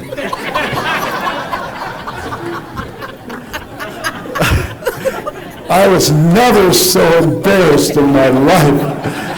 What happened, as you know, back then you could put balance holes on the bowling balls. Tom called me, he said, Mike, your guy forgot to put the balance hole in the bowling ball. I said, oh, Lord. What a gentleman the man was. I offered to do it. I never felt so bad in my life, but Tom was a true gentleman, and he tried to make me feel good about it, but I think I wrestled with that one all night. But Tom, thank you for your understanding back then. Great story. Incredible. Amazing. This journey's been something that I think I was always destined to be on. You know, I grew up in Detroit, and we lived on Concord when I was in kindergarten. And the house I lived in, if you went out the back door, you were about a block away from the Palace Bowling Center. That was the first bowling center I was in. Now, my mom and dad had to work 2 jobs. My mother was a hostess at Roma Hall, and she was also the coat check lady at the Palace Bowling Center. My uncles all bowled there. And what I remembered about the Palace is they had a balcony upstairs. I was telling Tom Mckay this earlier. And I used to go up in the balcony while my mother was working, and I'd watch my uncles bowl with a soda pop and a bag of chips, and I was as happy as can be. And I was just looking down that balcony, watching them all bowl, and I got to thinking, that looks like fun. I got to try that. So I did. I didn't do it at the Palace because I was like 5 years old. We moved, by the time I was in first grade, to the east side of Detroit, a little further. And we actually, as it turned out, we moved to Evanston and Ansbury. And at Harper and Ansbury, right out my back door again, was Chandler Lanes. So naturally, I kind of gravitated to Chandler Lanes, and found the Coppola family was there first. They were there maybe a year or 2 while I was going in there, and they took a liking to me, and I would sweep the floor and pick up papers, and they'd give me some free bowling. So there I was at the bowling center, sweeping the floor and picking up papers and emptying ashtrays, by the way. And I got some free bowling. And there was a older black gentleman by the name of Johnny Diamond. Johnny Diamond also took a liking to this Italian kid. He saw me there, and he knew that I wanted to bowl, and I was probably out of my free games and out of money. My wife never heard this story, by the way. So anyway, Johnny would invite me to bowl with him. He paid for my bowl, and we'd bowl 3 games, and I thought Johnny was about the smoothest bowler I ever saw. Man, he'd lay that ball down, you'd never hear a thing. And we would bowl 3 games each, and he would come about every day around 4 o'clock, and you know where this kid was every day at 4 o'clock. Me and Johnny bowling on the lanes together, and that was probably the start of my bowling career. But Chandler Lanes was then bought by the DeSantis family. The DeSantis family also took a liking to me, and they kind of put me to work. I was a floor boy, I was a counter guy, I was a pin jumper.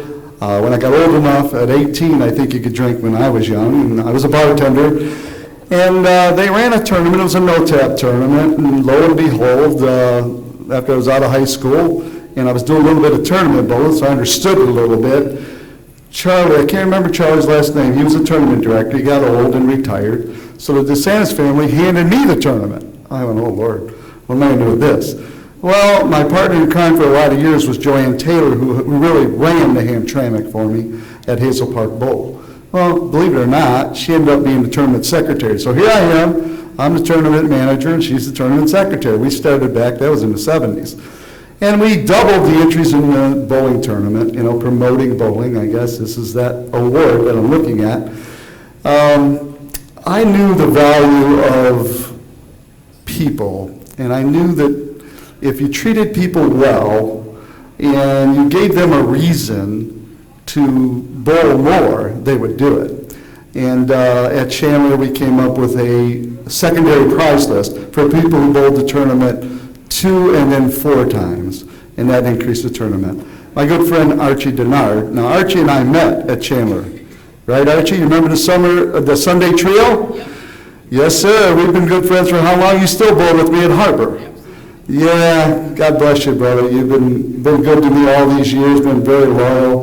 We've had a great relationship over the years, and I know you've mentored a lot of these people up here and kind of brought me along with you.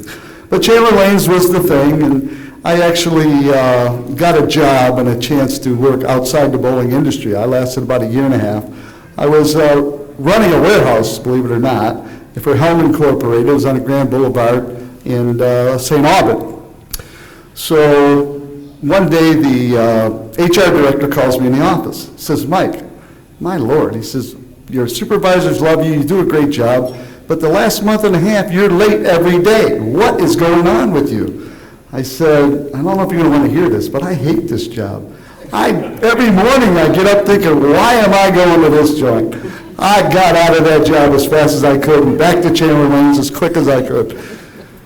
So anyhow, as it goes on, that was really how I got started and how I learned a little bit about bowling. And tournament bowling taught me a great deal, and I competed with Freddie and Michael, and we had bowling centers and other things that we did. Well, my wife started that up. My wife, like all of us here, our significant other, really was my rock. In 1994, she decided that she was going to give up her prominent nursing career, give up her profitable jewelry business, and get us into the bowling business. So she got family and friends together, good friends, and we pulled our money together. We didn't have a lot, but we ended up purchasing Harbor Lanes. And within a year and a half, we were at Hazel Park, and the reason we took the Hazel Park was the fact that the Hamtramck singles was there. And I knew tournament bowling. And I knew that if I got my hands on that tournament, I could make it go again. So we were at Hazel Park, and we had the Hamtramck singles. We ran it for 25 years. We did a very nice job with it.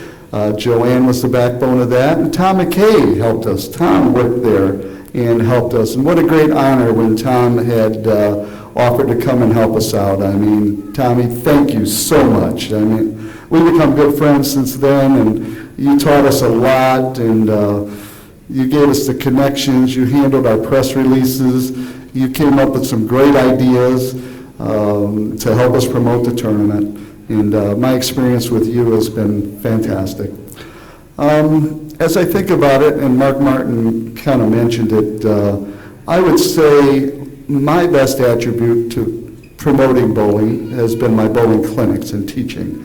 In the summer, and Tom, you may not remember this, but in 1998, about the second year we were at Hazel Park, and I took over Harbor in 94, I promoted and advertised the bowling clinic. And in the summertime, get this, hot summer, we had 524 summer clinic bowlers. That's how much people wanted help in the game. And they came every day and worked on it. And I had to give two video lessons. I gave 1,000 video lessons that summer. Ooh, that was tough. But you know what? I made some great friends. We created some great loyalty. I had a pool of people to draw from. So whenever I had an idea for a league or a special event, I had this nucleus of people that were very, very loyal. Alita, you would understand that. You guys are doing a great job at Country. You're going to be very successful the way you girls operate over there. I'm so proud of you. And I notice, I watch. Mike Calhoun, Michael, your passion when you're teaching people, I hear it all the time. It's there, brother. These people love you, and they can't wait. They're sorry that you're moved on in a lot of ways, but I know they're still in contact with you. But if you teach people to bowl, they will join another league. They will practice. And one of the things that I did with a lot of them, and this is what I'm most proud of, I bowled with some great bowlers, and we've won a lot of titles and a lot of things, but I brought along some people that I would say were challenged a little bit, the Chuck McMillans of the world, the Cheryl Filarskis of the world, the Dale Millers. These people are still good friends of mine today, but nobody ever thought to take them to a tournament. Dale Miller threw a backup ball. Cheryl threw the ball about 11 miles an hour. And I got them to bowl better, and they started practicing. And when I took them to a tournament, we would bowl for a weekend, and we would have dinner together every night. My wife knows this. I dragged her along with everybody, too. And you know what was the best part of that whole experience? Is when we got to check and I handed Chuck McMillan a check from Lilac, Rochester, New York, for 8th place in the singles event handicap. This guy averaged his whole life before he took the clinic about 138. He was averaging about 178, and he actually shot 640 in the tournament playing the gutter. Think about that. That's amazing. But this guy turned out to also be my counterman at Hazel Park, and he built many leagues for me, and he joined extra leagues. He had a great passion for the game. It all came from somebody took the time to teach him how to bowl and maybe how to bowl better. These were not professionals. These were not Hall of Famers. These were your average, everyday bowlers who got a chance to bowl tournaments, who would practice, who would join extra leagues, and bring their family and friends to the bowling center. That was my way of promoting bowling, and probably, I think, the reason I got this award today. In 2004, Bowler's Journal magazine had voted me North American Proprietor of the Year. And that was a great honor, and I had to do a little speech there in Las Vegas, and it was all the same. It was because of teaching. So I think about some of the people before me that taught the game, and I think about the Paul Citos and the Jerry Ritters and some of the other great teachers of the past. And I'm amazed with the pro shop owners, and there are exceptions. So many of our pro shop owners are really missing the boat when they don't get on the lanes and teach. I would encourage them to please take a little time out of your day, set a few hours up and start teaching the game, because that's how we'll grow this great game together and build it back up to where it needs to be. It's a fabulous game. It's been good to me my whole life. Thank you so much. This award means a lot. Awesome.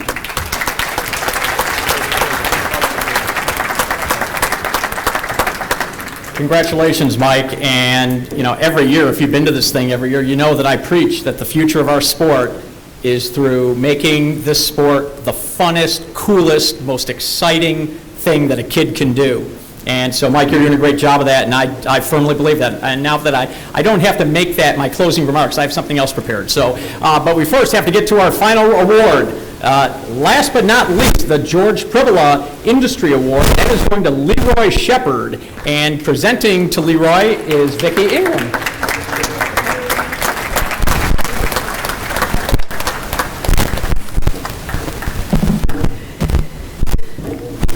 First of all, I want to say congratulations to all of this year's Hall of Fame inductees. It's a great honor, and I'm excited for each one of you. I know how excited you are tonight. Let me begin this award presentation to Leroy Shepard by first saying, happy 90th birthday to this guy this week. How great is that?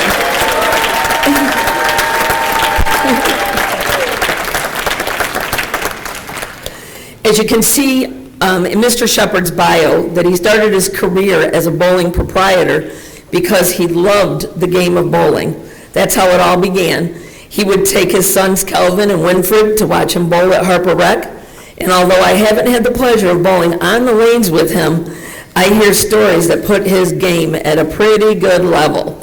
I understand that he was a fierce during jackpot sessions and quite the bowling competitor.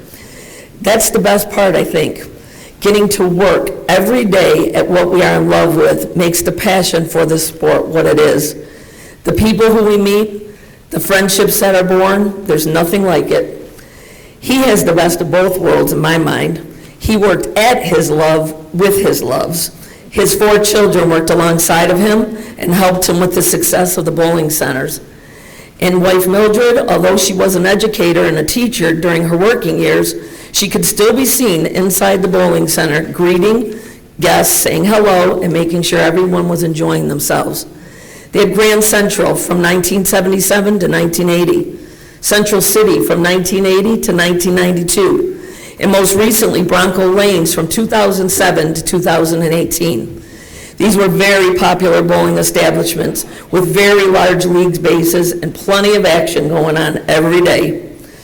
When we look over the many inductees from the Hall of Fame over the years and some recent inductees, many of these bowlers came from youth programs from one of Mr. Shepard's centers. and certainly bowled at these centers as young adults. Leroy Shepard is being acknowledged in his bio as one of the first black proprietors in the state of Michigan, but after a little research, I believe he is one of the first in the country. Mr. Shepard, I am very pleased to be the one to introduce you today. I acknowledge your lifetime work and love of the bowling business. Acknowledge your efforts and your desire to try to do it better as the years went by, even when it wasn't easy. To acknowledge your work that helped to maintain and advance bowling in the Detroit area, which will always be the greatest town anywhere.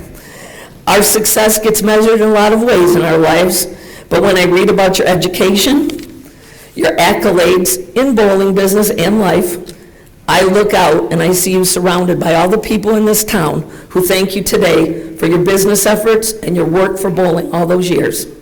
But most of all, I see you covered by your beautiful wife, all of your children, and all of that family, and that's the best success of all. I give you the 2021 George Pribola Industry Award winner, Mr. Leroy Shepard.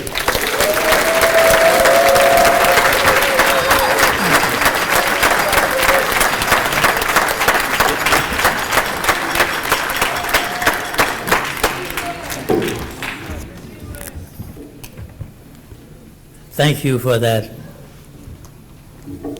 wonderful introduction. And I promise you I'm not going to be long.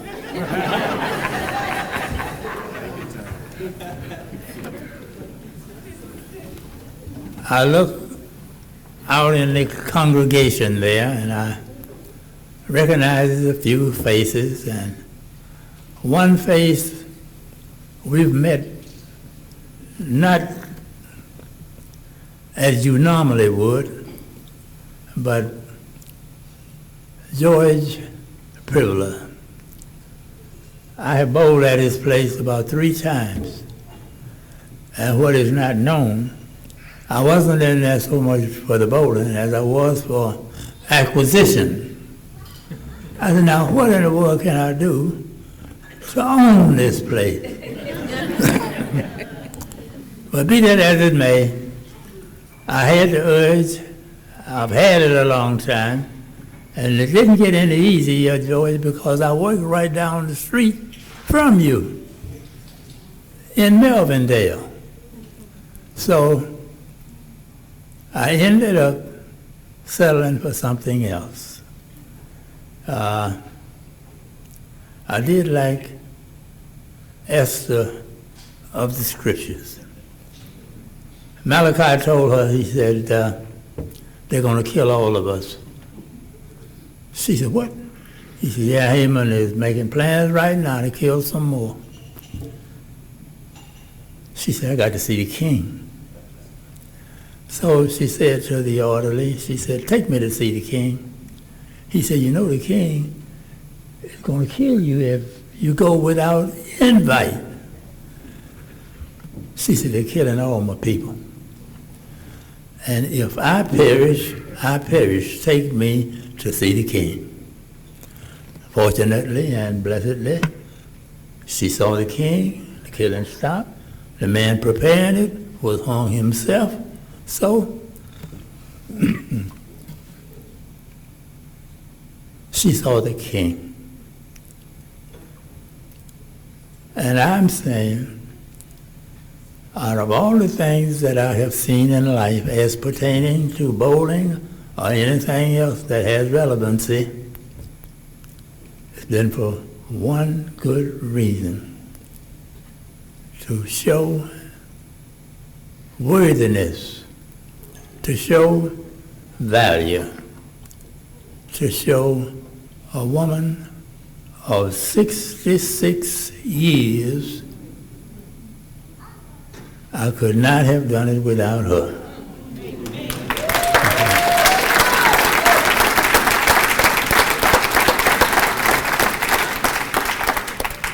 And I tried, and still trying, with my 4 kids to do the same thing I had an aunt tell me when I was a kid. She never called me by my name. It was always boy. She said, boy, come here, let me tell you something. I said, Aunt Minnie, what is it you want to tell me? She said, you be careful how you walk in life. I looked around her. She said, you never know who's watching. And that's so true.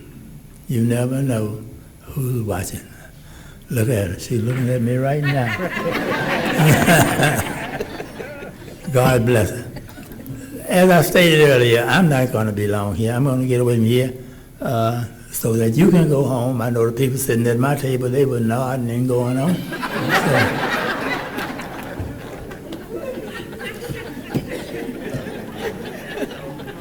In 1959 was the first time I had thrown a bowling ball.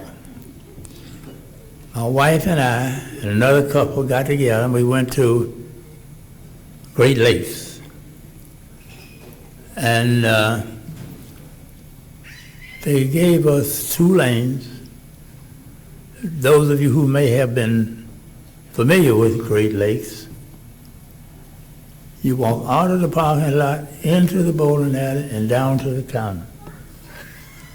Well, they gave us 2 lanes, but they were right at the door where you walk out of the parking lot. And I said, now what's going on here? Set me up in the parking lot. I said, okay, if that's the way you want to do it, go right ahead. We got our 2 lanes. In the meantime, my wife and the other couple with us was interested in bowling. I was up and down the concourse, looking around. I came back and I sat down and I told my wife, I said, look, I'm going to own this place. She said, sure you are.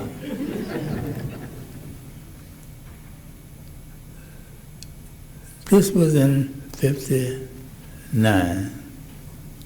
Meanwhile, there came a interruption with that when the Urban League called me and said, we got a job for you. I couldn't buy a job anywhere. As hard as I looked, I said, I'll be right there. So when I got to the Urban League, they said, here's what the situation is.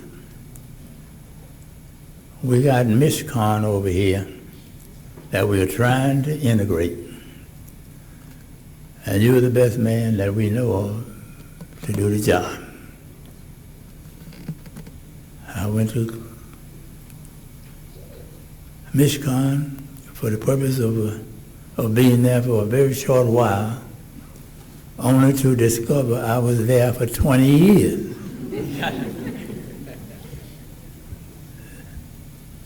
Finally, I met a man by the name of Sabo. Some of you may, especially George, may know Sabo. He was a writer for the Detroit Free Press. He had a bowling alley. He agreed to sell it to me. And the rest is history. I want to thank all of you for taking time out of a busy schedule to come out here to look at me.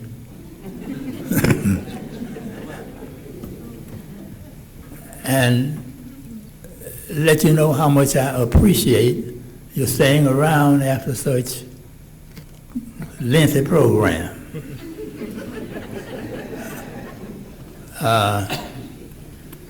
It's been a joy. All the way, I wouldn't exchange anything. It's been a joy. Thank you very much.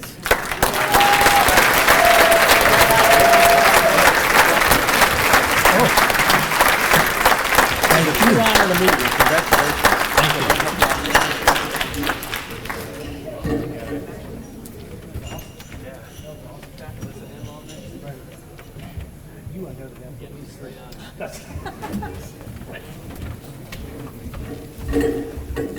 What a night it's been. This has been really, really special. Congratulations to all of the honorees. I have to share something with you really quick before we go.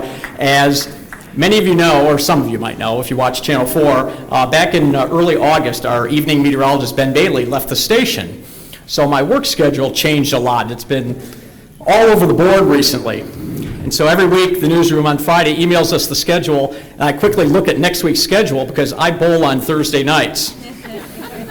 And there's either a sigh of relief that I'm off on Thursday, or, oh boy, I have to work the evening newscast Thursday. Well, I figured it out.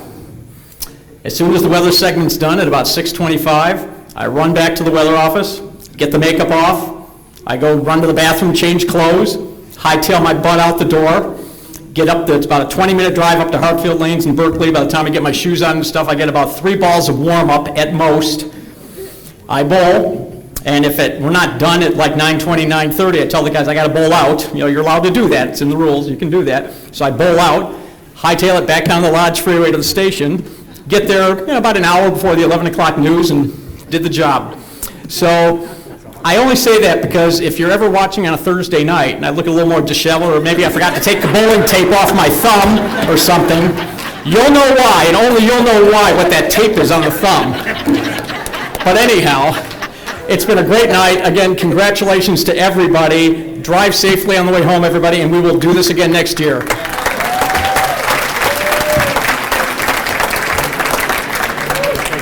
Oh, you too. I enjoyed it a lot.